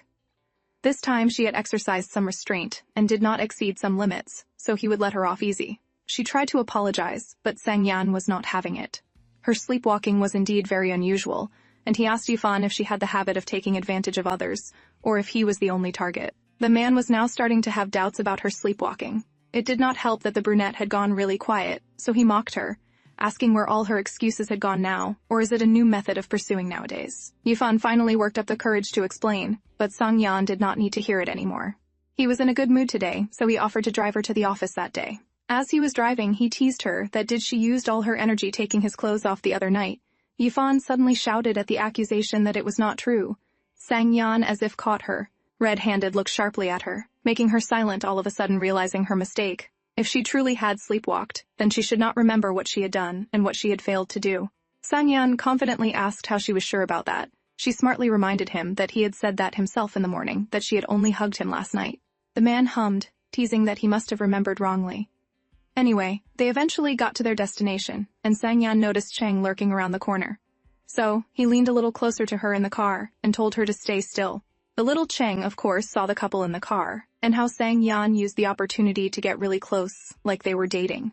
Then, she asked what was in her hair, and he got embarrassed because there was nothing there. Anyway, he told her to hurry out of the car, and she had no idea what she had done wrong now. Later at work, Yifan greeted Cheng as usual, and the younger boy blatantly asked if she was dating Sangyan. She said that they were not a couple, and the intern sighed in relief. The boy had seen them come to work together, so he had been a bit worried.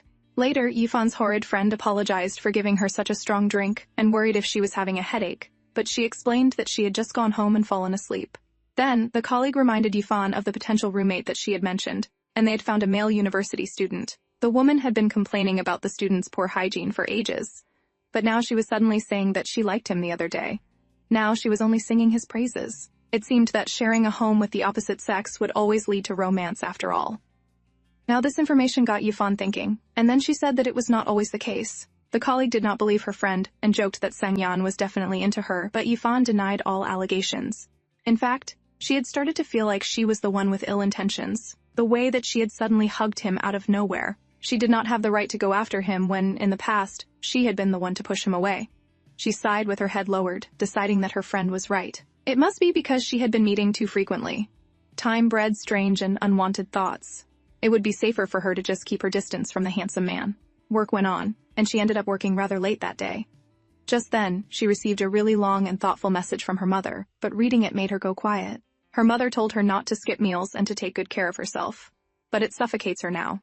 Without replying at all, she coldly deleted her mother's messages, and she rested her head on the table to clear her mind.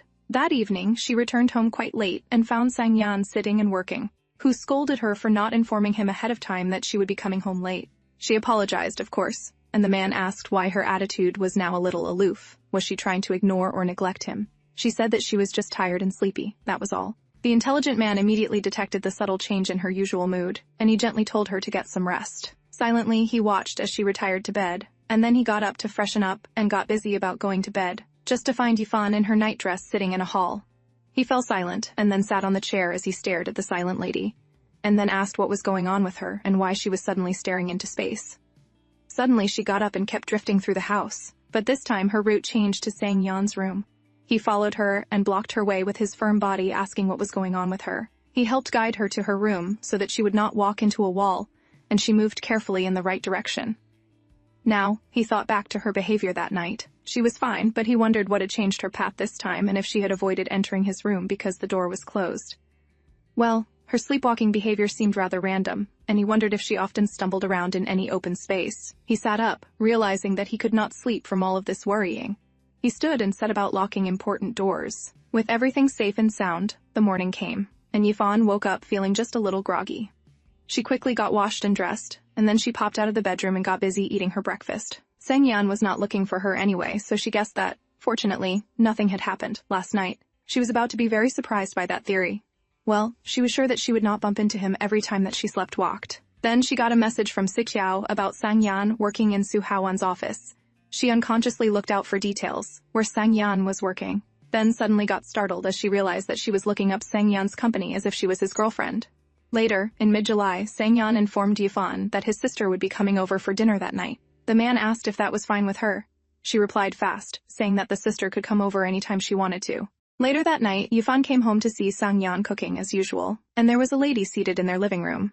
She happily greeted Yifan, and she smiled, asking if their guest had something to eat as it was getting rather late. The lady pouted that her brother was so slow and had only just started cooking. Sangyan ignored them both and focused on preparing the meal. While he was busy, Yifan offered some snacks for the girl to eat. The little girl's application results were also out, and she had finally made a decision to attend Yihei University, even if it was quite far. She did not want to stay put in Nawu either, and she wanted to explore a new city. Yifan also supported her decision to choose Yihei. However, the little girl pouted, saying that her brother was pretty angry about her choice. This was because she had not told him about her applications, and he had assumed that she would choose Nawu. The girl sulked that she had been called reckless and impudent, and to her brother it felt like she had secretly changed her application after applying for Nawu. Yifan looked blankly as it almost reminded her that she had done the same thing to him in the past, changing universities secretly without informing him. At the dinner table, his sister chatted endlessly while happily digging into her food. Meanwhile, Yifan sat quietly, her gaze fixed on Sangyan. She couldn't stop thinking about the past. Was he upset with his sister for changing university to Yihei because of her? He had been genuinely happy when the exam results were announced, but his mood shifted completely the moment he found out she had changed universities. That day, she had really hurt him. Later, she sleepwalked yet again that night. She walked around in the hallways of her room and sat in the living room. After some time, Yifan stood up and, without fully realizing it, walked straight to Sangyan's bedroom door. It wasn't locked, and without hesitation, she quietly let herself in. Sangyan was fast asleep, his breathing calm and steady. She sat down gently beside him on the bed. Morning crept in, and the next thing she knew, they were both lying in the same bed. Yifan was the first to stir. As she blinked her eyes open, the first thing she saw was Sangyan's face, peaceful, serene, and far too close. Her heart skipped. This is so inappropriate, she thought, carefully trying to slip out of bed without waking him. But just as she began to move, Sangyan rolled over and lazily threw an arm around her, holding her in place. Her heartbeat quickened at the scandalous position she now found herself in. She waited, hoping he'd wake up and save her from the awkwardness. But he didn't move, still breathing evenly, deep in sleep. Gently, she lifted his arm and tried to sneak out from under him. She had just gotten to her feet when his voice broke the silence. Yifan? She froze. Slowly, she turned back to see him sitting up, groggy but very much awake. His eyes narrowed. What are you doing in my room? So close. She was so close to escaping. But now caught red-handed, she did the only thing she could think of. You're dreaming, she said quickly, keeping a straight face. Once you wake up, everything will go back to normal. He stared at her, clearly unimpressed. Do I look like an idiot to you? Without missing a beat, she pointed toward the bed. Just go back to sleep. Trust me, you'll forget all of this. And with that, she turned on her heel, practically sprinted out of the room, and slammed the door behind her. It had been such an embarrassing experience getting caught sharing a bed with Sangyan, and she had no idea how she would face him now. She was so embarrassed that she quickly got dressed and hurried to leave the house because she needed to gather her thoughts to settle things with him. Unfortunately, things were not going as planned because her lingering gave him time to pop out of his room, and she tried to hurry faster so she would not have to answer all sorts of questions about her behavior. However, the handsome man grabbed her. She tried to protest, saying that she was late for an interview and that they could talk later that night, but Sangyan wanted her to explain things now. Poor Yifan did not know how to explain why she had entered his room, and she apologized for her actions. Still, her housemate admitted that she was starting to scare him, and he had no idea how far she would go, and perhaps he would wake up one day to find that she had robbed him of his chastity. She told him to be reasonable, and that she had just fallen asleep on his bed. She did not lay a finger on him, and he asked how she was so sure of that. Yifan had woken before him, and Sang Yan was a really rowdy sleeper who even yanked her back when she tried to leave. If anyone should be worried about getting their hastily stolen, it should be her. At any rate, they were even now, so it should not be a problem. The man teased her about her keeping scores, however. He was still the one at a disadvantage. After all, it had happened many times, and it was also clear who had feelings for another between the two of them. Well, Yifan could not even deny it, and she reminded him that she needed to rush to get to the interview. It was best that they settle the situation that night, and the man finally agreed that this was fine by him. On her way, Yifan thought back to all that had happened, still feeling a little guilty about it. It was not like they had messed around, nothing huge had happened. Still, her head hurt just trying to think of how to resolve the issue. Later, at the Nanwu television station, they would be interviewing the car accident's victim and her mother at the hospital. Cheng was to check the equipment once they got to the car. Then Cheng asked if the lady had any time after work. He wanted to get a gift for his senior's baby daughter, but Yifan just told him to ask her other colleague for help since she had a daughter. Clearly, Cheng was just fishing for the opportunity to go out with her. Then, he said there was a smudge of dirt on her face, and he reached out his grubby hands to help her clean it. Yifan immediately pulled back, visibly uncomfortable with any unfamiliar touch, and quietly said she'd handle it later. But strangely, she had never felt that way with Sang Yan. Cheng was disappointed, but his tenacity was world-class, and he refused to take defeat lying down. They got into the car, and he kept asking personal questions about her life. For instance, he wanted to know how she had met his senior Sang Yan. Well, they were high school classmates, and Cheng then asked if he knew about the girl that Sang Yan had liked throughout high school. The younger Sang Yan had wooed this beautiful girl for ages, but he had still failed. Cheng had heard about this from his senior, but not even his senior knew who she was. So naturally, the boy was curious. How had she managed to capture someone like Sang Yan's heart? Most people wanted to know. Yifan dismissed the idea, claiming she knew nothing about Sang Yan's crush, while silently questioning why Cheng was always so nosy. The intern kept talking about Sang Yan and then asked his senior if she thought that he could be that devoted and in love, just like Sang Yan had been about his high school crush. Yifan simply hummed in response, and her mind got filled with thoughts of Sang Yan's high school crush. Apparently, it had always been her, and deep down, she had always known. She was looking a little downcast, so Cheng stole the moment to keep fanning the flames, and added that Sang Yan also said that he might woo the girl again if he met her again. Later, the two got back to work, and the preparations were made for the interview. The mother spoke with eyes reddened from crying about how the driver had gotten into an accident and hit her child. They were lucky that the other man noticed and called the ambulance right away, but her poor child had only just enrolled at the Nanwu Arts Academy. Yifan asked if the little girl danced, and the mother admitted that the girl had been dancing ballet since she was 7. The girl was very introverted, and dancing helped her become more outgoing. Now the doctors could not tell if the young girl would be able to continue her dancing.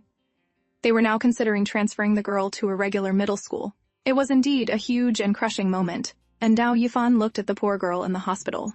It reminded her of the time when she had been stuck in the hospital because of a serious tear in her legs, and being bedridden for 3 months meant that she would not be able to join the summer dance. Yifan had still very much wanted to dance, and the kind mother suggested that Yifan could try studying as a liberal arts student. She, of course, did not want to give up dancing, but she found that her parents thought that the holiday training was too expensive. The stepfather was unemployed, and they needed the money that had been left behind by Yifan's father for Yifan to fund household expenses. They could pay for every training that she had during the breaks, but for now, it would be easier to get the girl to give up on her dancing dream.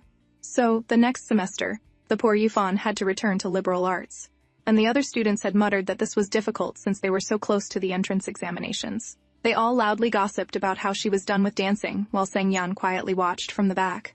Later, when Yifan was sitting alone, Sang Yan came over and approached her. He had asked why she had suddenly transferred back, so she explained that her leg was injured, and that she could not dance. The boy stared at her, surprised to hear this news. He asked more about her injury, but she could not go into detail, and she pretended like she was not so passionate about dancing anyway, so it was not a big deal. However, he poked her nose, seeing through her lies, and he teased that her nose would grow long if she carried on like that. The boy encouraged her, saying that it was fine and that they could wait a little longer. If her legs got better, then she could go back to being an art student as she so desperately wanted. Her results were a mess now, so for now, she should take the time to study and then dance for leisure if things worked out that way. He was just overflowing with encouragement, saying that if that did not suffice, he would learn how to dance for her.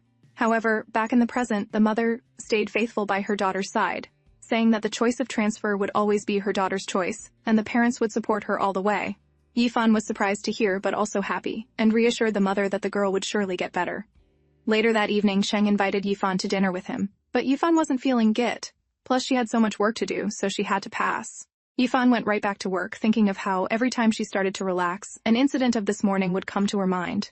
She had no idea how to deal with this when she got back, and now that she had calmed down, things were very odd. Sang-yeon had every right to be mad to find her sleeping in his bed, and she had no idea how to fix the situation. So, she went to the internet and asked for advice on how to handle the situation, anonymously praying that she won't be caught by Sang-yeon.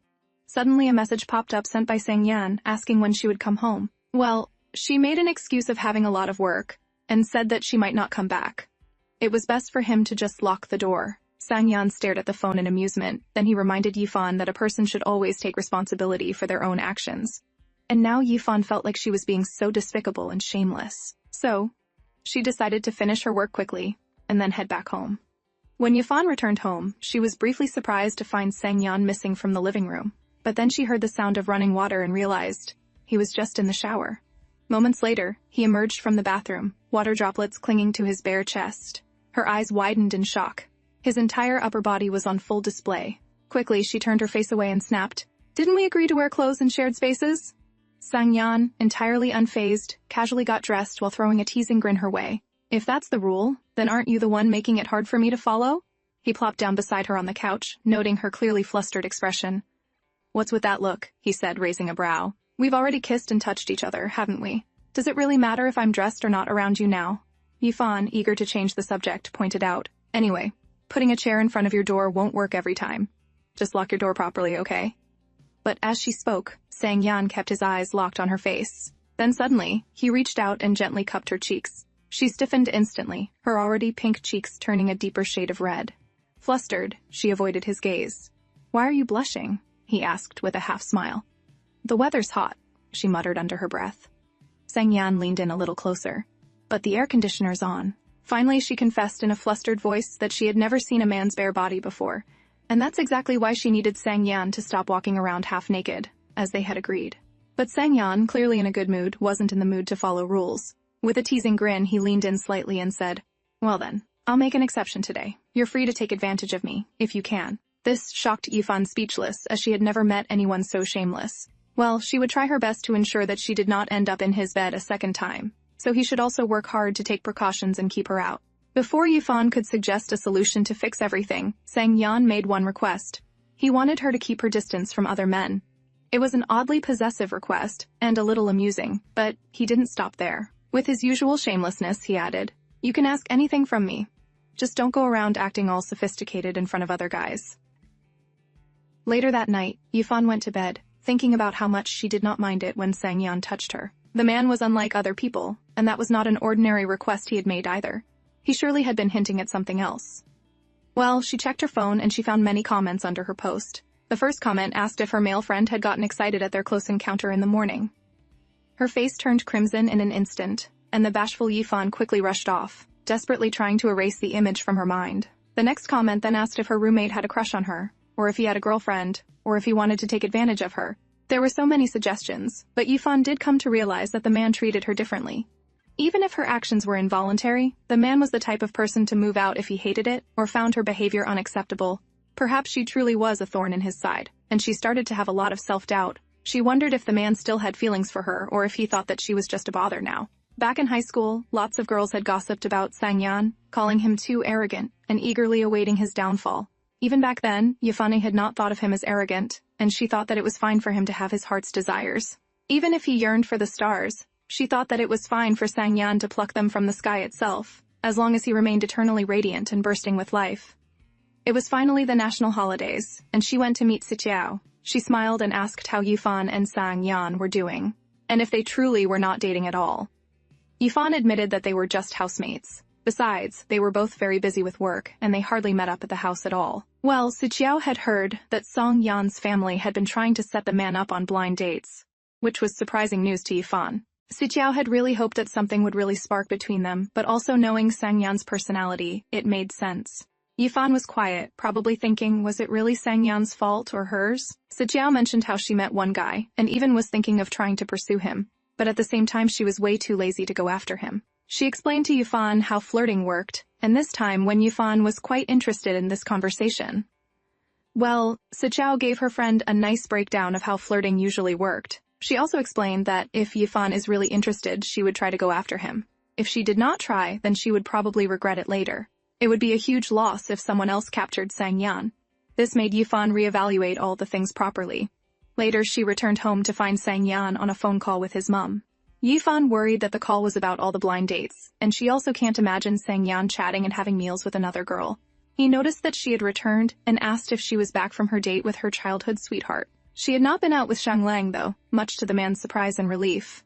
Then Yifan pointed out the kind of clothes he'd been wearing lately, casually revealing, just enough to be distracting. Sang Yan paused, then looked up at her with a teasing glint in his eye. "What's wrong? Afraid you won't be able to resist me? We're adults, you know. Shouldn't we have a little self-control when it comes to our desires?" He was clearly joking, but this time Yifan didn't back down. With a serious expression and a hint of boldness, she replied, "If you keep acting and dressing like this, I might really lose control. And honestly, I'm scared I'll commit a crime this time." Sang Yan froze, stunned into silence. For once, the smooth-talking man was completely speechless. With that being said, she reminded him to be a bit more careful, and then she headed to bed. Sang Yan called for her to wait, and she sighed, asking what he wanted now. Well, the man smiled and asked what exactly she planned on doing to him, and began to tease by guessing what she would do with him, even saying that if she had the guts, then she should go ahead. She began to protest and huffed as she stomped away to her room. And Sang Yan was rather disappointed that she did not take the bait as he wanted her to. Yifan sighed in the safety of her room, realizing that her housemate had not shunned her flirting, and instead started flirting back at her. She could not really tell what his goal was, so she decided that she would have to probe even more. On October 24th, the second day of the frost's descent, Yifan worked some overtime till 11 at night. It was her birthday, and she turned 24 that day. It was late, and she did not really want to bother Sang Yan, so she tried to sneak away. However, he saw her and he asked her to help him get the box from the fridge. The lady went over to the fridge and was surprised to see a pretty box with a bow in there. She blushed when she picked it up and wondered if it was meant for her. Well, she handed the box to Sang Yan and then tried to act coy, saying that she was going to bed. But Sang Yan asked her to eat it with him. They sat together before the adorable birthday cake, and Yifan finally asked if it was for her, but Sang Yan replied nonchalantly that it was just an impulsive purchase. She anyway thanked him and admitted that she had not received a birthday cake in a long time. She took a few happy pictures of the adorable treat, and Sang Yan lit the candle and looked at her with a soft smile. "Make a wish," he said. Yifan closed her eyes, made her silent wish for her 24th birthday, and gently blew out the candle. "What did you wish for?" Sang Yan asked, his voice curious. Naturally, Yifan couldn't reveal it, not if she wanted it to come true. "If I tell you," she said lightly, "it won't come true."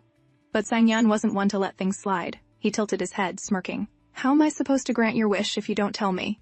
Her cheeks flushed at his boldness. She quickly looked away. "It's about work," she replied, avoiding his gaze. He chuckled. "Really? I thought you were wishing for me to become your boyfriend." His tone was playful, but his meaning was clear. He wasn't hiding his feelings anymore. Yifan didn't respond. She just quietly passed him a slice of cake, trying to play it cool. Later, as they cleaned up, she carefully placed the leftover cake in the fridge. It was too late to finish the whole thing, and the quiet between them had grown warm and lingering. Just then, Sang Yan called her name. She turned to find him standing in front of her, his gaze flicking toward the clock. It was nearly midnight. "Check under the sofa," he said. "Your birthday present's there." Then he suddenly leaned in, causing her to flinch slightly, caught off guard. But instead of doing anything bold, he simply ruffled her hair with a soft grin. "Happy birthday," he said quietly. Then, without another word, he turned and walked to his room, closing the door behind him with a soft click and a bright smile on his face. Su Haoan called him at that moment, and talked about how he can introduce Sang Yan to lots of pretty girls.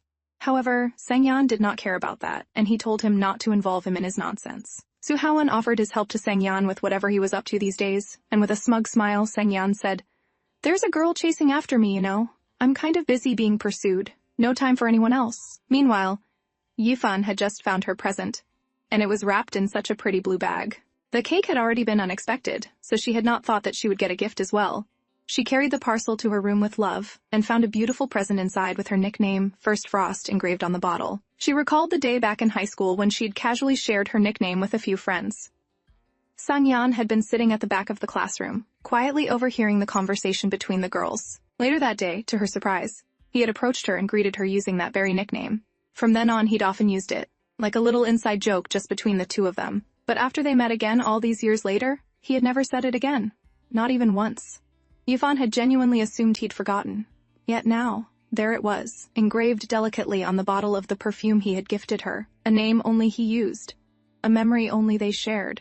She gently placed the perfume back into its box and let herself fall back onto the bed, lying on her back with a soft smile playing on her lips. The thought of him ruffling her hair earlier made her blush all over again. He had been so close. Her heart had raced uncontrollably. With her cheeks still warm, she covered her face shyly. Earlier that evening, she had wished for the courage to be brave this year, to go after the person she loved without hesitation. And if that person was Sang-yeon, then she was willing to work hard, take the first step, and face her feelings head-on.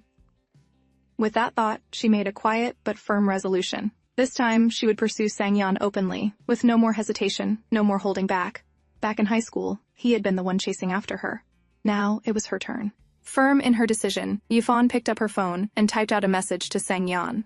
She wanted to thank him for the gift, and also ask when his birthday was, so she could return the favor. But truthfully, it was also her excuse to keep talking to him, even if he decided to move out someday. When Sang-yeon read her message, he looked slightly amused before replying. "There are still 69 days until my birthday." Yifan smiled and quickly sent back, "Then, can you help remind me every day until then? I'm afraid I might forget." Sang-yeon stared at her message for a second, his expression somewhere between disbelief and mild exasperation. "Can't she just be a little more sincere with her feelings?" he muttered to himself. Still, he agreed. On the other hand, although Yifan had resolved to pursue Sang-yeon, she wasn't exactly sure how to go about it. The next morning, she stood in front of her dressing mirror, hair neatly tied in a ponytail, ready for work like always. But something made her pause. After a moment's thought, she sat back down and started applying some light makeup, something she didn't normally bother with. "Well," she murmured to her reflection, "I do have someone to impress now." She even pulled out the bottle of perfume Sang-yeon had gifted her and gave herself a gentle spritz, smiling as the familiar scent lifted her mood. Out in the kitchen, Sang-yeon was already preparing breakfast, as usual. He heard some movement behind him and turned around, only to freeze for a split second when he saw Yifan walking out of her room. Something about her looked different today, more polished, more intentional, and then it hit him. She had put on the perfume he'd given her. His cheeks flushed slightly, but he quickly turned away and said casually, "Grab a bowl. Breakfast's ready." They sat down to a quiet meal, and after finishing, Sang-yeon stood up. "Clean the table when you're done," he said, and hurried out of the kitchen. Yifan blinked. Is he still sleepy? She wondered, watching him go. But a moment later, he reappeared, fresh and dressed, clearly ready to head out. She looked at him, puzzled. "You're going out?" Sang-yeon nodded coolly, meeting a friend. As both prepared to leave, Yifan reached for a cap on the stand and pulled it on. But something felt off. It was too loose. She glanced toward Sang-yeon and caught him looking at her, or rather, at the cap. She touched the brim, then quickly realized, wait, this isn't mine. Her own cap was still hanging on the hook. She was wearing his. Without thinking too much, she stood on tiptoe, gently took off the cap, and reached out to fix it on his head, softly cupping his face as she did. The sudden closeness startled him. Yifan smiled to herself. This was her small, bold move. After adjusting the cap on him, she reached up again to smooth out his messy fringe, tucking it neatly back. "There," she said lightly. "You're welcome." Sang-yeon chuckled. "If that's the case, I should thank you properly." With that, he reached for another cap, the correct one, and placed it on Yifan's head, mirroring her earlier gesture. Then he leaned in, his voice dropping a little. "Your hair was a bit messy too," he said as he gently combed her hair back with his fingers, tucking the strands behind her ears. Yifan blinked at him, heart fluttering. Then Sang-yeon straightened and looked at her, pretending to be serious. "Aren't you forgetting something?" Yifan was confused for a moment, then quickly realized what he meant. She lowered her head, cheeks slightly pink. "Right, thank you," she said quietly. Sang-yeon smirked and shrugged. "Want a ride to the office?" he offered coolly. Later at the office, Yifan arrived at her desk and immediately noticed something unusual, a slice of cake and a juice box placed neatly on her workspace. She looked around and asked her colleague, "Do you know who left this here?" Her colleague nodded casually. "Oh, that intern boy. He brought it for you." Yifan blinked. "He did?" Her colleague leaned in with a knowing look. "He's pretty obvious about his intentions, don't you think? Why not give him a chance? He's obedient and honestly not bad-looking either." Yifan fell quiet, her expression thoughtful as she glanced across the room toward the intern's desk. After a brief pause, she picked up the cake and juice box and calmly walked over to him.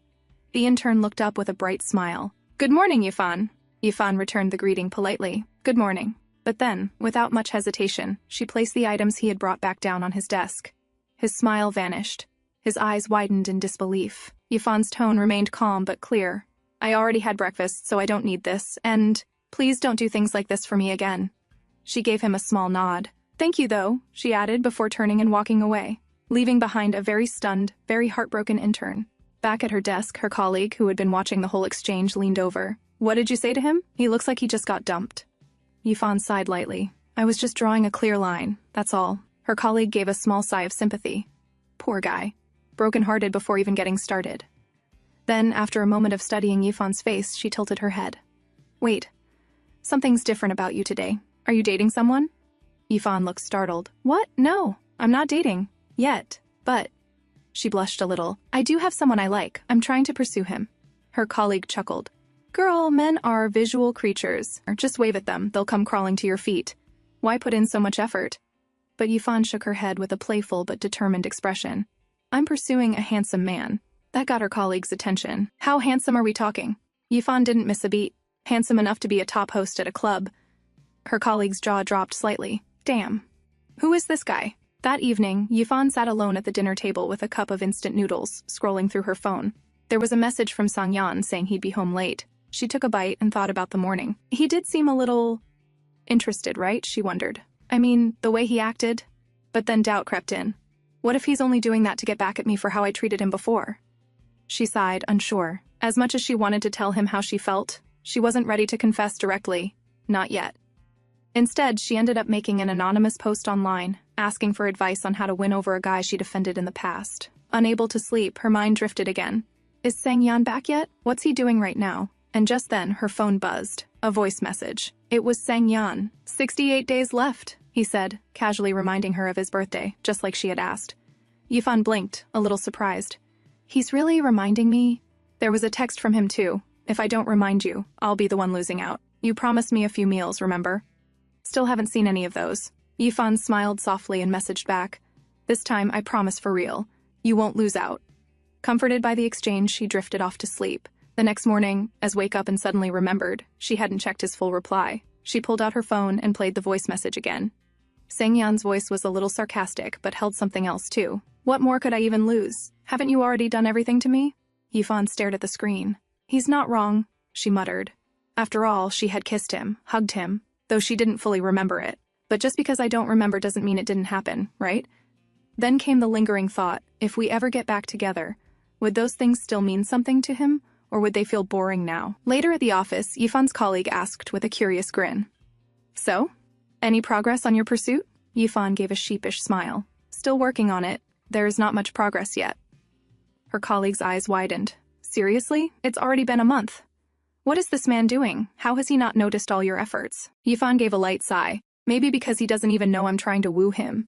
Then, after a pause, she asked quietly, should I just tell him?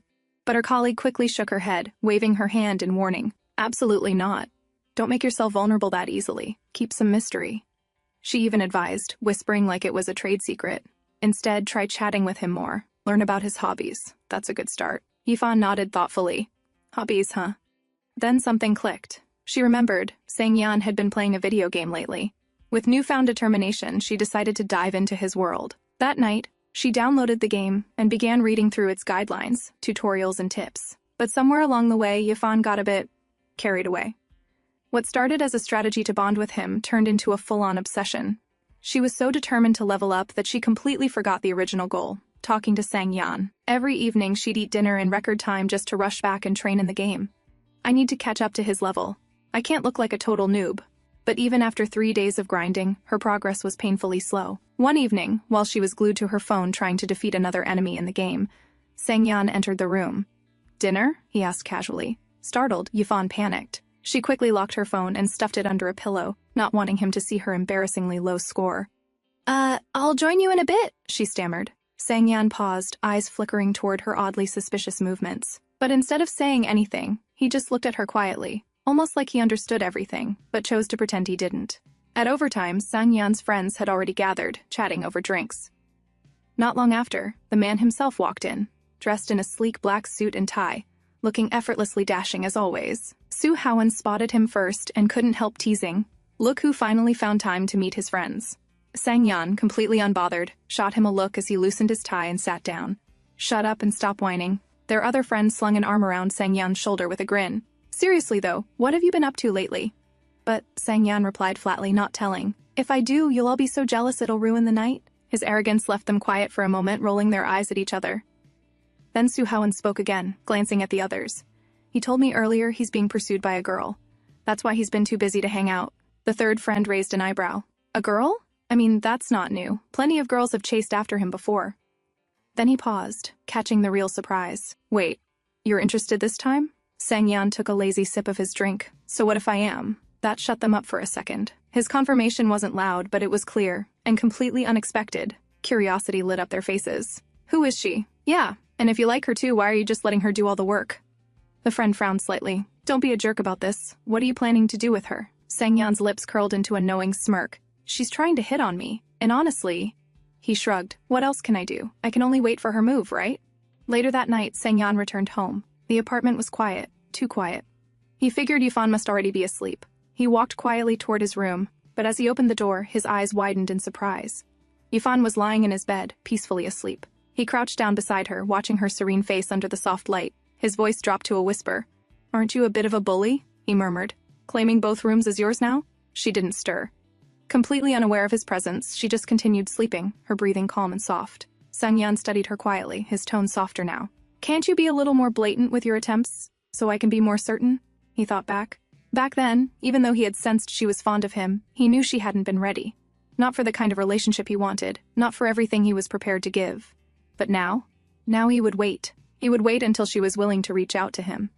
And only then would he offer everything to her once more. When Yifan woke up, she blinked a few times, realizing she wasn't in her own room. She was in Sang-yeon's room again. She let out a long sigh. Did I sleepwalk into his room again? But if she was here, did that mean he was sleeping outside? She got up and stepped out quietly, and as she walked into the living room, her suspicions were confirmed. Sang-yeon was sitting on the sofa, blanket tangled around him, clearly having spent the night there. Hearing the noise, he stirred and sat up groggily. Yifan frowned. Did you sleep here all night? He yawned, rubbing his eyes. Yeah. Guilt crept up her spine. Because of her, he had to deal with this. She walked over and sat beside him. From now on, lock your door, okay? That way I won't accidentally wander in again. But Sang-yeon gave her a lazy smirk. What if you crack the lock? She gasped. I won't. I'd never do that. He leaned in slightly, teasing. Oh, come on, you'll do anything to take advantage of me. Although he was clearly joking, Yifan froze. Her eyes widened. Wait, did I do something again last night? She looked genuinely panicked. And if I did, why don't you lock your door? What are you waiting for? For things to go too far? She straightened up, looking serious now. If I actually did something to you, then would you finally lock the door? Sang-yeon blinked, startled. He hadn't expected her to take the joke seriously. Before he could respond, Yifan suddenly stood and leaned in toward him. Close. Really close. For a second, neither of them moved. Yifan was waiting, hoping he'd flinch or back away. But Sang-yeon didn't move an inch. He stayed there, eyes curious, wondering, what's she going to do next? But in the end, Yifan didn't go through with anything. She sat back down beside him, cheeks flushed. I'm serious, she reminded him again. If you don't lock your door, anything could happen. Sang-yeon smirked, clearly enjoying this. Oh? Like what exactly? Why don't you explain in more detail? Flustered, Yifan stood up quickly. I'm late for work, she announced and turned to leave, desperate to escape the rising tension. But just then, Sang-yeon, seeing her distress, decided to let her off the hook. Nothing happened last night, by the way, he called after her, voice calm. He shifted on the sofa, and as he did, his blanket slid off the edge onto the floor. Yifan, halfway to her room, noticed it and bent down to pick it up. Here, she said, reaching out. But as she lifted the blanket, Sang-yeon tugged it toward him at the same time, pulling her off balance. In a blink, she toppled forward and landed right on him. Sang-yeon instinctively caught her, wrapping his arms gently around her as she landed in his embrace. Yifan's cheeks flamed from the sudden closeness. Her heart was racing. He looked straight into her eyes, voice low and teasing. So, do you finally have the guts to make a move now? Yifan hesitated, trying to muster the courage. But eventually she leaned back slightly, smile shy. Not yet. She started to get up and turned to leave. But just before walking away, she left a soft hint to maybe next time. And just like that, she was gone. Sang-yeon, left sitting on the sofa, blinked slowly. He was the one who was supposed to tease her, but now he was the one blushing. She was finally getting serious. Meanwhile, Yifan had rushed into her room, heart pounding. I held back. Barely, she whispered. If she hadn't stopped herself, she might have crossed a line, without even having a proper relationship yet. But now a new worry crept in. Will I ever get the chance to do that again? In early December, Yifan walked into the living room, where Sang-yeon was sitting on the couch, eyes glued to his phone. She hesitated for a moment, then quietly sat down beside him. She was here for a reason, to invite him to dinner, but wasn't sure if he'd be free on Friday night. Sensing her presence, Sang-yan glanced over and asked casually, "Is there something you want to say?" Yifan took a breath and finally asked, "Are you free this Friday night to have a meal with me?" Sang-yan smirked. "So you're finally treating me to that missed meal?" He nodded, clearly pleased. "Sure, I'm free." Yifan quickly added, "If you're working late, I can wait at the restaurant directly." But Sang-yan shook his head. "No need. I'll come home first, and then we can leave together." She nodded, satisfied, and stood up to leave. And just like that, their first date was officially set. Sang-yan leaned back, a small smile tugging at his lips. Finally. "It's happening," he thought, his mood instantly lifted. The day finally arrived. Yifan sat in front of her mirror, carefully getting ready for their dinner. She applied a touch of makeup and smiled at her reflection before reaching for the perfume Sang-yan had gifted her on her birthday. One spritz and the familiar scent instantly brought him to mind. Meanwhile, Sang-yan had just returned from the office. He was taking off his shoes when Yifan stepped into view. She was dressed up for the evening, simple, elegant, and radiant. For a moment, Sang-yan just stood there, stunned. His gaze lingered on her longer than he intended. Yifan noticed and asked with a soft smile, "Are you ready to go?" That snapped him out of it. "Ah, wait. I need to grab something from my room first," he said quickly before turning and walking off. He entered his room, and the door shut with a click behind him, locked. Inside, he leaned back against the door, exhaling hard. His face was flushed, and beads of sweat formed on his forehead. The truth? There was nothing he needed to grab. He just needed a moment. Something inside him had stirred when he saw her like that, and he needed to calm himself down before they left. After a few deep breaths, he straightened his posture, adjusted his collar, and stepped back out, completely composed. "All right," he said coolly. "Let's go." When they reached the restaurant, Sang-yan approached the front desk and politely asked, "Table for two, please." Just as the hostess was about to respond, a voice called out from behind. "Senior Sang-yan?" It was a girl, bright-eyed, clearly surprised to see him. She seemed to be one of his juniors from the office. But when Yifan turned to look at the girl, her expression instantly shifted to shock. The girl, too, looked equally stunned. They hadn't expected to run into each other here. As it turned out, Sang-yan's team dinner was also being held at the same restaurant that evening. A few of his teammates and even his manager were already there and came over to greet him, inviting him to join their table since he was already at the restaurant. Not wanting to create an awkward situation or decline his manager, Sang-yan turned slightly to Yifan and asked, "Is it okay if we join them?" Yifan nodded politely. "It's fine. I don't want to be rude either." So the two joined the group and took their seats. The manager, noticing the girl still glancing at Yifan, asked curiously, "You two know each other?" The girl nodded and said, "She's my sister, my older sister." Sang-yan, who'd been sipping his tea, nearly choked. "Wait, she's your sister?" He turned to Yifan. Yifan, busy wiping her bowl, looked slightly uncomfortable. "She's my stepsister," she replied quietly. Seeing everyone's curiosity build, Yifan offered a brief explanation. "Our parents remarried, that's all." The topic quickly shifted when the manager asked with a teasing tone, "So, is she your girlfriend, Sang-yan?" Sang-yan was caught off guard, about to speak, but Yifan beat him to it. "We're just friends." Soon after, dinner was served. Among the dishes, there was a bottle of a drink that no one had ordered. It seemed like a mistake from the kitchen, and no one at the table was interested in drinking it. Unexpectedly, Yifan's sister piped up, "Why don't we give it to my sister? She's not picky. She'll drink it." Sang-yan's eyes narrowed slightly, watching the scene unfold. Then, the girl turned to him with a sweet smile.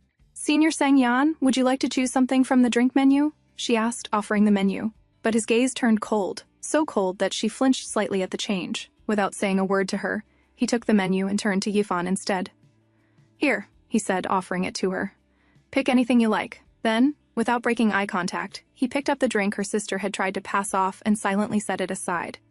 Yifan's heart warmed. At least here, in this moment, she had someone who was on her side. But she noticed her stepsister's face now looked stiff and uneasy, clearly embarrassed by the way Sang-yan had just brushed her off. Then, from the side, Sang-yan leaned closer to Yifan and whispered, "By the way, this dinner doesn't count. You still owe me a real one." He wasn't about to accept this group dinner as their first date. After dinner, in the washroom area, Yifan's stepsister approached her. "You know Senior Sang-yan?" she asked casually. Yifan, clearly not in the mood for small talk, simply hummed in response. The girl continued. "My manager told me to apologize to your friend in case I came off as rude. But I wasn't rude, right? I just thought you weren't picky, so it made sense to offer it to you. I didn't want the drink to go to waste." Yifan, who had no energy for justifications, looked her straight in the eye. "If that was the case, then why didn't you drink it?" The girl paused, surprised. Yifan rarely ever talked back like that. She hesitated and finally replied, "I didn't like it either." Then quickly added, "Please just explain it to the manager. I'm still on probation. I don't want any problems." Yifan simply replied, You're overthinking it. It won't come to that. Then, her stepsister added more casually, by the way, is Senior Sang-yeon wooing you? He seems really interested in you. Yifan blinked, caught off guard. Does it really seem that way? Her stepsister let out a short laugh. Isn't it obvious? The way he's treating you, he doesn't treat anyone else like that.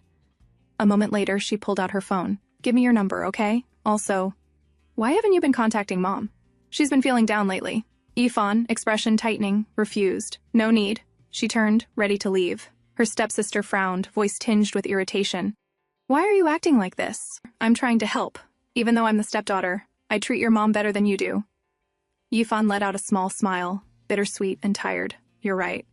You really are more of a daughter to her than I ever was. Her mother didn't lose a daughter when she got remarried, but she did. She lost her mother, and with that, she walked out of the washroom first, her steps light but steady.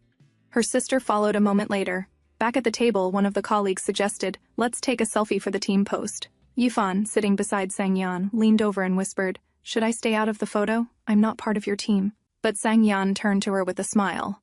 Why should you? He said. You're here with me. That means you should stay beside me, to compliment me, of course. And with that, they posed for the picture. That photo, their ruined first date, was captured forever. Soon after they left the restaurant, Sang-yeon turned to Yifan and suggested casually, want to watch a movie? Before she could respond, he handed her his phone. You pick. As Yifan scrolled through the listings, Sang-yeon glanced at her and asked in a low voice, are you not on good terms with your sister? Yifan paused for a moment, eyes still on the phone screen. It's not exactly bad terms, she replied vaguely. It's just, ever since our parents remarried, we never really connected much. She went quiet after that. Not wanting the mood to grow heavy, she quickly shifted the topic. So, what kind of movie do you prefer? Disaster? Or horror? Sang-yeon understood immediately. She wasn't ready to talk about family matters, so he played along, keeping things light. Disaster, he answered with a small smile. Yifan nodded, seemingly relieved, and booked the tickets on the spot. But when they reached the theater, Sang-yeon stared at the screen in confusion. Wait, this isn't a disaster movie. It's a horror film. Yifan looked down at her phone, eyes widening. What? Really? She muttered, flustered. In her rush to book and still distracted by their earlier conversation, she'd accidentally selected the wrong movie. Her eyes darted to him in concern. She knew very well Sang-yeon didn't like horror movies. More accurately, he was scared of them. Trying to reassure him, she smiled and said sweetly, don't worry. If you get scared, I'm right here. I'll protect you. Sang-yeon laughed, loudly. You'll protect me? His amusement was obvious, and of course, he flat out denied being scared. No way was he going to admit that. His male ego wouldn't allow it. As the movie started, Yifan was completely focused, eyes glued to the screen. But Sang-yeon wasn't going to let her off that easily. He leaned a little closer and whispered dramatically, I think I'm scared. Yifan shot him a side eye. Seriously? He made a face like he was genuinely terrified, but she could tell. He was being sarcastic. And he leaned in again, smirking. Weren't you going to protect me? Or were you planning to take advantage of me? Yifan stifled a laugh, completely distracted now. She couldn't focus on the movie at all thanks to his constant teasing. But as she watched him, his playful expression, the way he kept looking at her, the soft teasing tone in his voice, and remembering her stepsister's words earlier, finally hit her. Even after all these years, Sang-yeon was still fond of her. More than fond, actually. It was written all over his face. 2 weeks later, Yifan received a call from the station. There had been a tunnel collapse in Bayu City, and she needed to head there immediately to cover the incident. She hurriedly packed her things and rushed toward the door. Just as she was about to leave, Sang-yeon stopped her. When will you be back? He asked. Yifan paused by the door, turning back briefly. 2 weeks, she replied, then hesitated for a second. But your birthday will fall within that time. I might not be back in time. Sang-yeon only smiled gently. Then have a safe trip, he said, stepping aside to let her pass. She walked out toward the door, but before she could get too far, she heard him call out to her again. Yifan, come back quickly, okay? I have something to tell you. Surprised, she turned to face him. Why can't you just tell me now? She asked, confused. He smiled again, this time softer. If I tell you now, you'll be thinking about it the entire time you're working. I don't want to distract you. She stared at him for a moment longer, then nodded and left. But the truth was, she was already distracted. As the car sped toward Bayu, Yifan found herself staring at her phone, her thoughts a tangled mess of one person. What could Sang-yeon possibly want to tell me? He told her to focus on work, yet now, that's all she could think about. Him. Her phone buzzed, snapping her out of her thoughts. It was a message from her stepsister, a friend request, along with several attached photos from the company dinner that night. Though she had said she wouldn't keep in contact, Yifan still accepted the request and opened the pictures. They were all casual shots from the dinner. But something caught her eye. In every single photo, Sang-yeon's gaze was the same. He was always looking at her. In Baeyu, the situation was serious. The tunnel collapse had caused major damage, many were injured, and sadly, some had lost their lives. Yifan threw herself into the work, even heading deep into the site herself to get a clearer understanding. When she returned, the team quickly divided up tasks. Just as she was about to move on, Chung noticed a small scratch on the side of her neck, something she'd picked up while inside the tunnel. "Does it hurt?" Chung asked. Yifan shook her head. "I've got some ointment. I'll take care of it." That night, they worked until almost midnight. Exhausted, Yifan finally pulled out her phone, and there it was again. A message from Sang-yeon. 12 days left, his voice said. His birthday countdown had become a daily ritual. And lately, instead of texts, he'd started sending voice messages. Even during her chaotic workdays, he was a constant. The rescue operation continued for 4 more days. Yifan was constantly on the move, interviewing victims, experts, officials, anyone connected to the tragedy. And at night, she stayed up writing reports. But no matter how busy the day was, Sang-yeon's voice messages never failed to arrive. And that night, Christmas Eve, his message had a different tone. "When you get back, I want an apple. That'll be my Christmas gift." Yifan laughed softly and quickly sent him back an emoji of an apple. "Here's the apple emoji for now. I promise I'll bring you a real one when I'm back." She hesitated, then added, "Though, I'm not sure I'll make it back before New Year's Eve." Sang-yeon read her reply and smiled. Then he sent another voice message. "Remember to lock your door when you sleep. That way, even if you sleepwalk, you'll stay in your room." There was a slight pause before he added softly, "Because only I'm allowed to see that side of you." Yifan couldn't help smiling as she listened. She typed back simply, "Okay, I'll lock it. Promise." Days later, the interviews were finally coming to an end. But despite her best intentions, Yifan still couldn't make it back in time for Sang-yeon's birthday. On the midnight of January 2nd, she sat down and typed him a birthday message. "Happy birthday, Sang-yeon." Along with the message, she ordered a cake to be delivered to their home and sent him a note to collect it. Sang-yeon replied nonchalantly, "Thanks for the thoughtfulness. At least all my hard work reminding you wasn't in vain." She followed up with another message. "I won't be able to come back today. I have to submit my final report. I'll return tomorrow." Soon after, he sent her a voice message. "All right then, just consider my birthday tomorrow this year." The next day, their assignment officially wrapped up. Yifan asked Chung to head back first while she took a little detour to a place she hadn't visited in years. Without fully realizing it, her feet led her to a familiar spot near her old high school. She wandered through the streets and, before she knew it, found herself standing in front of a small shop. The shop.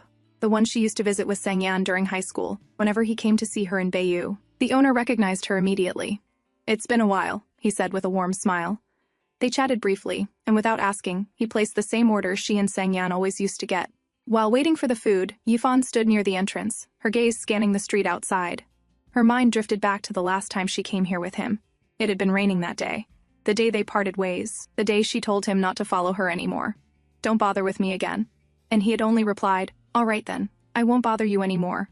But in truth, he was never a bother. Never. For so many years, she had lived in her protective shell, careful not to grow emotionally attached, always mindful of where to draw the line so she could retreat before getting hurt. But now she didn't want to retreat anymore. This time, she wanted to take the first step. She pulled out her phone and, without overthinking, made a call. Sang-yeon was on a train when the call came in. The moment he saw her name flash on the screen, he picked up instantly. "Hello?" Yifan didn't waste time. Her voice was steady, but her heart was racing. "Does it still count?" she asked. He blinked. "What?" He was confused. She cleared her throat, pushing through her nerves. "You said before, if I chased after you, you'd consider it." Her voice dropped slightly, almost hesitant. "So I'm asking, is that offer still open?" There was silence on the line. Yifan felt her courage start to wobble. She quickly added, "I mean, never mind. I just wanted to tell you what I was thinking. You can take your time to think about it." And with that, she hung up the call. Blushing furiously, she picked up her chopsticks and sipped her noodle soup, trying to calm the flurry of emotions inside her chest. The noodles were long gone, but the phone stayed silent. He still hadn't called back. Her heart started sinking. Was that a no? After all, if it were a yes, wouldn't he have called back right away? The rain was falling harder now. Yifan finally stood up, deciding it was time to head back to her hotel. But as she pushed open the door to leave the shop, she froze. Standing right there, just outside in the rain, was Sang-yeon. Her eyes widened in disbelief. He was here, face to face. The shop owner looked up and greeted him with a familiar smile. "Want to order something?" But Sang-yeon simply shook his head. "No, I'm here to pick someone up." A second later, recognition dawned on the owner's face. Yifan, still trying to catch her breath from the shock, stepped forward. What What are you doing here? She asked. Sang-yan looked at her calmly. I was already on my way here when you called. She blinked. Wait, how did you know I was at this shop? He shrugged slightly. Whenever I come to this city, this is always the first place I visit. Without needing to say more, they both stepped out into the rain and began walking side by side. The rain continued to pour as they made their way toward the hotel. But after a few minutes, Sang-yan suddenly came to a stop. He exhaled deeply and looked away for a second before looking at her again. You know, I always thought saying stuff like this was way too cheesy. I mean, just thinking about saying it out loud makes me cringe. He paused, but I figured I should probably say it at least once in my lifetime. Then, to her complete surprise, he lowered his head slightly and said softly, but firmly, Yifan, haven't you noticed? Even after all these years, I still love you. His voice cracked just slightly at the end, as if letting go of something he'd held in for far too long. For me, you are the one. You'll always be the only one. The confession, simple, heartfelt, and raw, hung in the air between them. Yifan stood there, stunned. Her lips parted, but no words came out at first. Sang-yan raised an eyebrow. You're not going to say anything? Finally, she blinked back the emotion and smiled shyly. If saying things like that makes you cringe. She paused, then added softly, then I'll be the one to say them from now on. Though clearly flustered, she took a deep breath and looked him in the eye. Sang-yan, I love you too. It was awkward, yes, but sincere. Her courage, her trembling voice, her gaze, everything he needed to hear, at last. And with that mutual, long-awaited confession, their relationship, after all these years, was finally official. As Yifan looked at the man in front of her, it still felt unreal. Was this actually happening? Or was it just some rain-soaked delusion messing with her head? Lost in thought, she didn't notice Sang-yan leaning in. Are you that happy? He asked with a smirk. Well, makes sense. Having someone as amazing as me as your boyfriend, it's normal to be dazed at first. Yifan sighed. So it really was real. And this shameless man was still the same as ever. As they walked, she noticed his shoulder getting wet in the rain. Reaching out, she patted it lightly and said, turn the umbrella a bit to your side. But he caught her hand, locking eyes with her. Yifan, it's your time to officially enjoy my service now. Don't hesitate, he said coolly. She pulled her hand back hesitantly, giving a small nod. Okay. His touch lingered, warm and tingling, almost like it had burned her skin. They continued down the street, the rain still pouring. She suddenly noticed a nearby vendor putting fruits back into his shop. Without a word, she ran over and returned with a bag of apples. Sang-yan looked at her, confused. Craving apples? No, she replied. I told you I'd give you a Christmas gift. This is for that. A soft, beautiful smile spread across his face as he nodded, understanding her gesture. Later, they arrived at the hotel where she was staying for work. Sang-yan booked a room. When the receptionist asked for ID, he handed it over. Yifan's eyes locked on the picture. Wasn't that from his college days? Noticing her gaze, he asked, What are you staring at? Oh, nothing, she replied quickly, embarrassed. The receptionist returned the ID after checking it. As they walked toward the room, Sang-yan handed it to her. Here, take a look as long as you want, he said, full of confidence. This time she didn't hesitate. She took the card from his hand and stared at the photo. It was him from college, those years she had missed. After high school, she'd chosen a different college on purpose. And now, here he was again. Soon they reached Sang-yan's room. So, I'll head back to my room now, Yifan said, turning to leave. Do you have some work to do? He asked. No. Then something else to handle? No. Then why are you going back? He asked seriously. He tapped the card on the door, unlocking it. Let's go inside. She followed him in and sat down on the sofa. Actually, we just started dating. So I was worried stepping into your personal space might make you uncomfortable, she said, a bit uneasy. Sang-yan leaned in, bending down in front of her face. Well, after touching me all over as you pleased, now you're suddenly being polite? He teased with a smirk. Yifan bit her lower lip, unable to reply, because he wasn't entirely wrong. Sensing her discomfort, he quickly changed the topic. What's going on with your job lately? He asked, crossing his arms. He had worked so hard to help her gain some weight, but now she looked pale and thinner again. Sitting beside her, he reached out and brushed her ear. And what happened here? He whispered softly, making her flinch at the closeness. He didn't linger, his fingers brushing past her hair. How did you get hurt? Oh, it's just a scratch from when I visited the site. Nothing serious, she said. Then suddenly she looked at him. Wait, but why did you come here? Didn't I tell you I'd be back tomorrow? I came to pick up my gift, he replied casually. Gift? But the one I got you is still at home, she explained, confused. His eyes dropped to her lips. Could you pass me my phone? She leaned forward toward the table to grab it, but paused. It's not here, she said, turning back to him. In that moment, Sang-yan, now sitting right behind her, suddenly pressed a light kiss to her lips. It was quick, just a brush, but enough. Thanks. Gift received, he said with a smile. Yifan's heart pounded. She stood up quickly. I'll go wash the apples, she muttered. escaping toward the kitchen. Behind her, Sang-yeon leaned back on the sofa, smirking, maybe at her, maybe at his own sudden boldness. After Yifan returned, she quietly ate her apple while Sang-yeon continued his dinner in silence. As she looked at him, she realized he never brought up anything from the past. Had he truly let go of everything and only cared about the present now? That answer, only he knew. Soon, the apple in her hand was finished, and with it, her excuse to stay any longer. Noticing her hesitation, Sang-yeon handed her another apple. "Eat this one slower," he advised. "Don't you want one?" she asked. "Nope," he replied flatly. "How about I eat it for another half an hour?" she asked hesitantly. He sighed. "Can you please be slower than that?" Even with their playful banter and all her efforts to stay longer, it was time for Yifan to head back to her room. Before leaving, she turned and said softly, "Happy birthday." "Thank you," Sang-yeon replied with a smile. "So, what's your birthday wish?" she asked curiously. "Not telling you," he said, expression unreadable. "Why not?" She frowned. He leaned in and gently placed his hand on her head. "Because it already came true," he said, looking straight into her eyes. That night, Yifan lay in bed, heart still restless, her thoughts circling back to him. Just then, a message popped up from Siqiao. "Hey, did you see Sang-yeon just posted he has a girlfriend? Are you still going to share an apartment with him? What if his girlfriend causes trouble?" The shock and concern in the message were clear. Yifan checked. Sure enough, the news was real. She calmly replied, "That won't happen, because it's me." Siqiao, clearly confused, sent back, "Didn't you say you two weren't interested in each other?" "Oh, did I?" Yifan replied. "Yes, you did," Siqiao responded, confident. "Then maybe." "I couldn't resist him," Yifan admitted truthfully. The next morning, Yifan checked out at the hotel reception. Sang-yeon had just arrived and spotted her, but before he could approach, someone blocked his way. It was Cheng. "Hey, Sang-yeon, I know you're here for Wen Yifan," he said, his tone direct. "But isn't it inappropriate to interfere with her business trip?" Sang-yeon didn't respond. He just stared at him. Cheng continued, "She's kind, so she won't say anything to you. But that doesn't mean you can keep bothering her like this. You won't win her heart that way." Sang-yeon smirked. "Is that so?" Then he looked to his left. Yifan had just walked over. "I'm not the one chasing her," he said casually. "Besides, we're officially together now." He folded his arms and looked straight at Cheng. "Is that clear to you?" Cheng froze for a second, clearly shocked. But when Yifan didn't deny it, the truth sank in. He quietly brushed past them with a quick excuse, knowing his place now. Sang-yeon turned back to Yifan, grinning. "Did you hear what I said?" Yifan looked down, her face turning red. "Yes. I heard everything," she replied shyly. He wasn't missing a single chance to make their relationship status clear. Later, after dropping Sang-yeon off at home, Yifan headed straight to the office. She worked through the day, and around 6 o'clock, her phone buzzed. It was a message from him. "When are you getting off work?" she replied, around 7.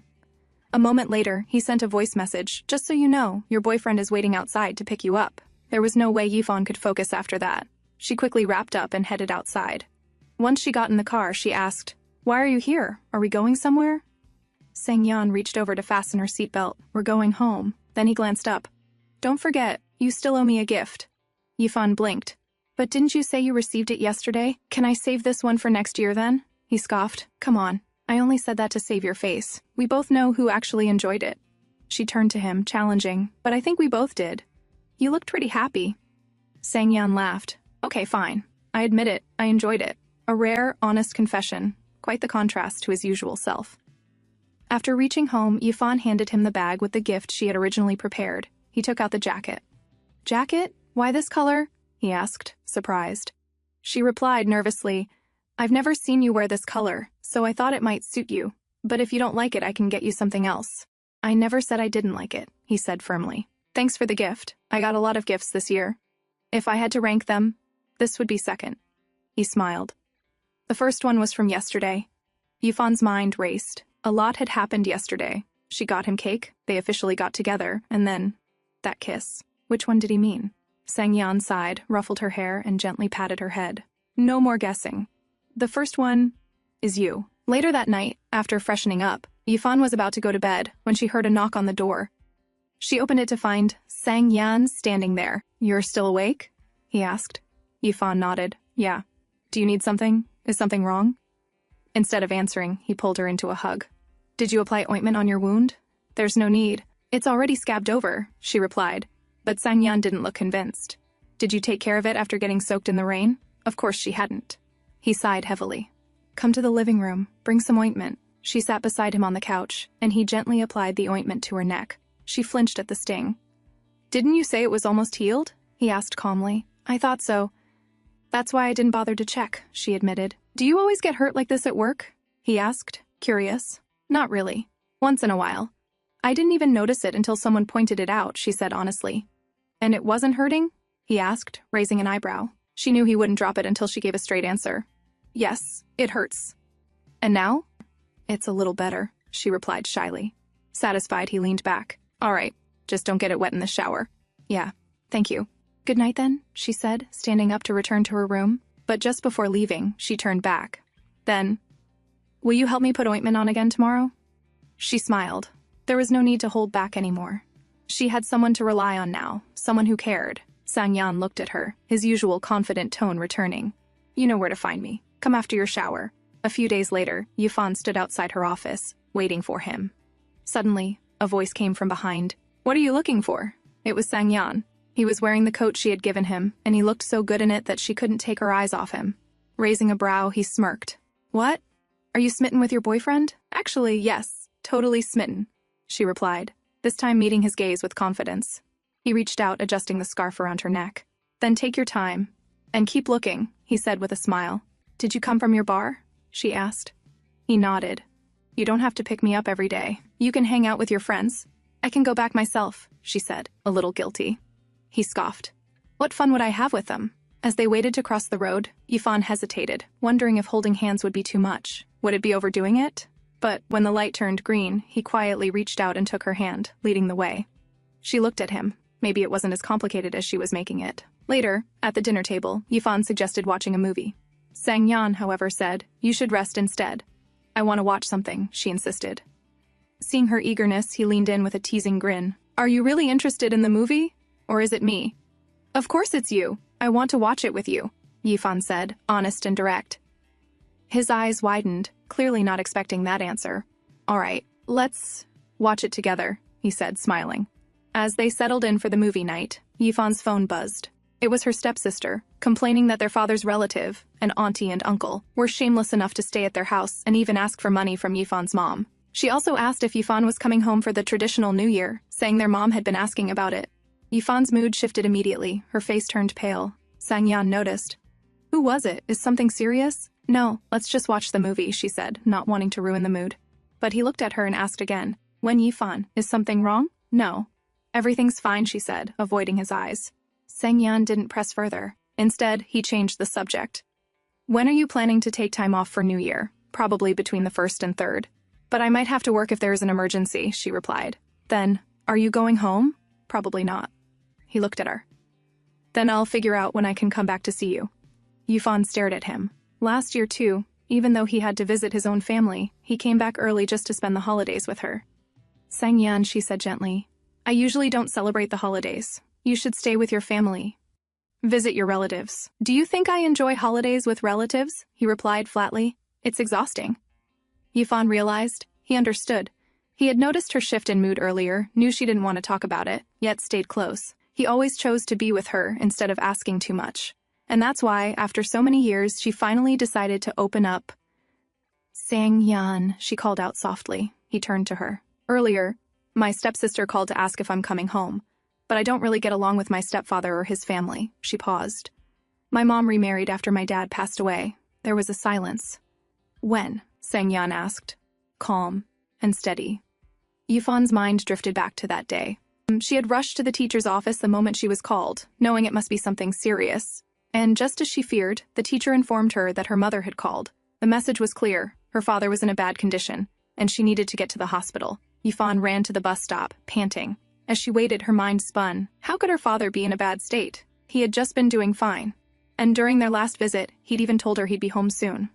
When the bus arrived, she boarded and sat down, her heart racing, hands fidgeting. Soon after, a boy stepped into the bus. It was Sang-yeon. Without a word, he found her and sat beside her. "Why did you leave class?" she asked. "I didn't feel like going," he replied casually. "Thought I'd see what it's like to skip." "I see," she said softly, not asking anything more. The boy watched her quietly, studying her expression.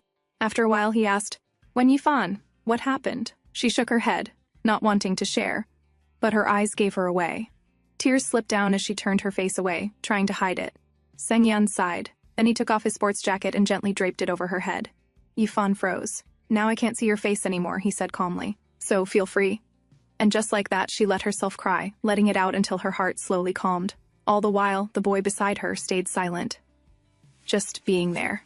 When they arrived, she handed his jacket back. "You should put it on, it's cold," she said. "And go back to school. If you skip, the teachers will call your parents and it'll only get worse." He didn't argue. He just nodded and put his jacket back on. "Thank you," she said sincerely. He looked at her for a moment, then added, "Wen Yifan, I don't know what happened today, and I'm not good at comforting people. But remember this, I'll always stay with you, no matter what happens." Back then, Yifan had taken it as just words meant to comfort her. A casual promise. But years later, she realized how wrong she had been, because Sangyan had kept that promise to this day. Back in the present, she sighed. "Well, it was a long time ago," she said quietly. "Did you live at your stepfather's place after that?" he asked. "At first, yes, but later, I moved to my grandmother's," she replied. "Was she good to you?" he asked, concern in his voice. "She loved me as much as my dad did," Yifan said softly. "And your stepsister?" "We don't really get along. She's been spoiled since childhood. Her father dotes on her, and she throws tantrums whenever things don't go her way. And because I was older, I always had to give in." Hearing that, Sangyan pulled her into his arms, wrapping her in a tight hug. "What?" she asked, looking up with a small smile. "Just wanted to hug you," he said, holding her firmly. He frowned slightly. "Why are you so thin again? I can feel your bones. No one else says that. Only you." "My friend even told me I gained weight," she teased, looking up at him.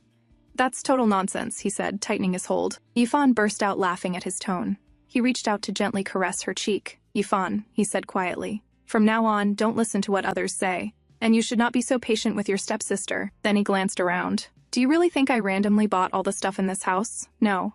I picked every single thing just for you. So anything, or anyone, that doesn't fit your taste, just let them go." He paused, leaned in, and gave her a quick kiss on the lips, making her heart race. "I must say you have very good taste. Picking your boyfriend," he added smartly, indirectly praising himself. Then his gaze turned sharp as he looked into her eyes. "And one more thing. You deserve the best, understand?"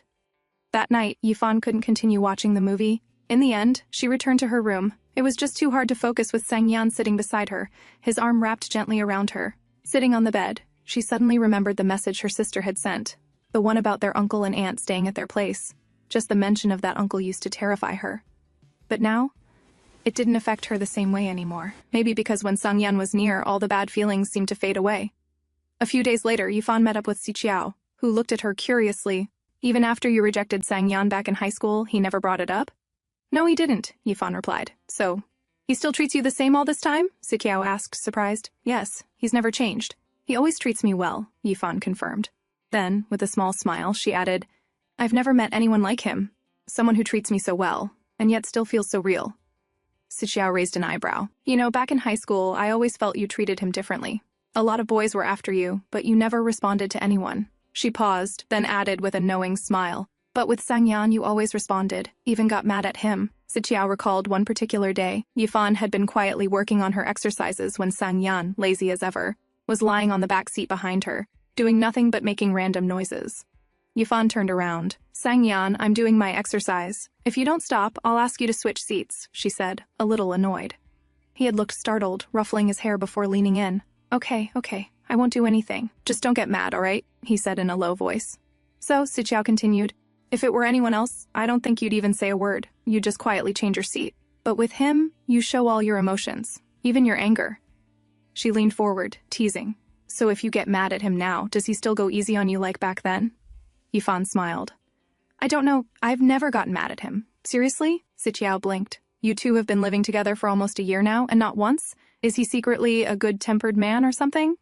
Yifan shook her head. "It's not that. I just don't have a reason to be mad at him. Honestly, I just want to be nice to him." Xiqiao sighed dramatically. "Yeah, I can see it now. You've completely turned into a lovesick girlfriend, head over heels for her handsome boyfriend." Yifan's face turned red with embarrassment. That night, Yifan received a call about a car accident in the city. She had to leave immediately to cover the story. As she stepped out of her room, ready to go, Sangyan was already in the hallway, probably having heard her. "It's late. Do you have to head out again for work?" he asked. Yifan nodded. "There's been an accident nearby. I need to cover it." He looked uneasy but didn't stop her. "Just be careful." She nodded, then added, "Go back to sleep. I'll be home once it's done." Soon, Yifan arrived at the accident site. The report said a drunk driver had crashed into a construction site and needed to be rescued. She planned to do interviews once things settled. Several officers brought out a man responsible for the crash. He kept shouting that he hadn't been drinking. Then, he looked at Yifan and called her name. She froze. She didn't move, didn't respond, just stood still as the officers took him away. Why him? Why does the shadow of my past keep showing up? Why can't it just leave me alone? After finishing her work, she returned home early in the morning. She was shocked to find Sang-yeon awake in the kitchen. It's Saturday. Why didn't you sleep in? She asked, surprised. I will now, he said calmly. I just made some porridge. Eat before you sleep. He placed a bowl on the table. Yifan stared at it in a daze. He came over and gently patted her head. Did something happen? You look pale. Without a word, she threw herself into his arms. I'm exhausted, she murmured. So, my hug makes you feel better? He asked softly, holding her close. She nodded. Being near him, it calmed her. This was the life she had yearned for. Eat first, he said, or the porridge will get cold. We can hug more later. You can even sleep in my arms. She looked up at him quietly. He had always been patient. Even when she treated him poorly in the past, he never complained. Now, she just wanted to treat him better. Will life continue like this? Will he always stay? Overwhelmed by those thoughts and feelings, she suddenly reached out, grabbed his collar, and pulled him close. On her tiptoes, she whispered, I want to kiss you. He stared at her, surprised, but of course, he wasn't going to say no. She leaned in and pressed a soft kiss to his lips. After a quick peck, she stepped back, flustered. Then, I'll go to my room now, she said, turning to leave. But he caught her hand and pulled her back. That's not even a kiss. And it's not like it's our first time. Still holding her, he added with mock complaint, Poor me. You kissed me, hugged me this morning, but your mind was somewhere else. His hand slid gently behind her neck. And if you're going to make out with me, can you be a little more serious? Her cheeks flushed. Serious? How? He didn't answer. Instead, he leaned in, pulling her face close, and kissed her again. Unlike hers, his kiss wasn't quick. It was slow, deep, savoring her like a flower in bloom. She closed her eyes, fingers gripping his jacket tightly, responding to him fully. Only after he was satisfied did he pull back. He brushed her lips with his thumb. I can't do two things at once, he said. So, do you want me to warm the porridge for you, or... His eyes held a clear heat. Should we continue with the kiss? Yifan stared at him, fully understanding what he meant. Maybe because she felt the same. In one swift motion, she wrapped her arms around his neck and pressed her lips to his again. And just like that, their morning kiss continued, longer this time. Later, as they sat for breakfast, Yifan couldn't help but glance at the man beside her. More specifically, her eyes lingered on his lips, where a faint bruise could be seen, most likely from their early morning activities. Without thinking, she reached out to gently touch it. Sang-yeon turned to her. What happened? Realizing what she was doing, she quickly pulled her hand back. Oh, nothing. There was just something on your lip, she said hurriedly. He tilted his head. Oh, really? The teasing in his eyes was obvious. Then he reached out, brushing her lips with his thumb. I think there's something on your lips, too. Yifan turned even redder, completely flustered. Sang-yeon leaned back in his chair. Go get some sleep. You still have to work later.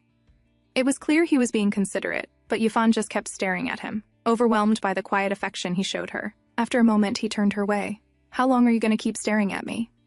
Then he leaned in again. Do you want to continue the kiss by any chance? Before she could answer, he leaned closer and captured her lips once more. When he finally pulled back, both of their breaths had grown warm and uneven. You're such a bad kisser that my lips bruised, he teased, smirking. Yifan, embarrassed, started to ask, Then can I... But before she could finish, he pulled her close, cutting her off. But it's all right, he said softly. You just need practice. And with that, he kissed her again. It was obvious what his solution was, one he didn't plan to stop anytime soon. That night, Yifan sat in front of the mirror. She could clearly feel her lips were a bit puffy now, but it was fine. After all, she was the one who bruised Sang-yeon's lips first. But the moment she recalled their kiss, she could still feel his breath on her skin. At this rate, sleep was impossible. So, she decided to get him a present before heading out for work again. She stood outside his room and knocked lightly. From inside, his voice came, It's open. As she entered, he said casually, You don't have to knock, you know. You can just come in from now on. But what if you were changing, she asked. So what? He replied, raising a brow. She sat beside him and handed him a box. It was the Valentine's gift she had picked out for him. Can I open it now? He asked. When she nodded, he quickly opened it. Inside was a bracelet with a snowflake charm. He turned to her, puzzled. Why did you pick something so feminine for me? It won't look feminine if you wear it, she said confidently. What does the snowflake mean? He asked curiously. She looked down. It represents the first frost of the year. His eyes widened. He immediately understood. It represented her name. He leaned in with a grin. Then, could you put it on your boyfriend? Of course, he didn't miss a chance to emphasize boyfriend. Okay, sure, she said, reaching out to take the bracelet and fasten it on his wrist. But just then, he caught her hand, noticing the same type of bracelet on hers. You bought matching ones? He asked. She nodded. Then fine. I guess I can accept this feminine gift, he said, smiling. Now, go get your gift from the shelf and check it yourself, he added excitedly. Yifan did as he said, pulling out a box from the shelf. Inside was a voice recorder. You said your old one didn't work, right? He said, coming up behind her. You can listen to what's inside it later. She nodded and turned to him. Thank you. For the gift. As Yifan turned around, her eyes drifted to an album on the shelf. What's this? She asked, picking it up. It's a graduation album, Sangyan replied casually. Can I take a look? She asked with curiosity. Sangyan sat on the bed. Well, you could just look at me more closely in person, you know, he said in a teasing tone. Yifan's face flushed at the bold open invitation, but she quickly composed herself and sat beside him. I'll look at you more closely some other time, she mumbled shyly.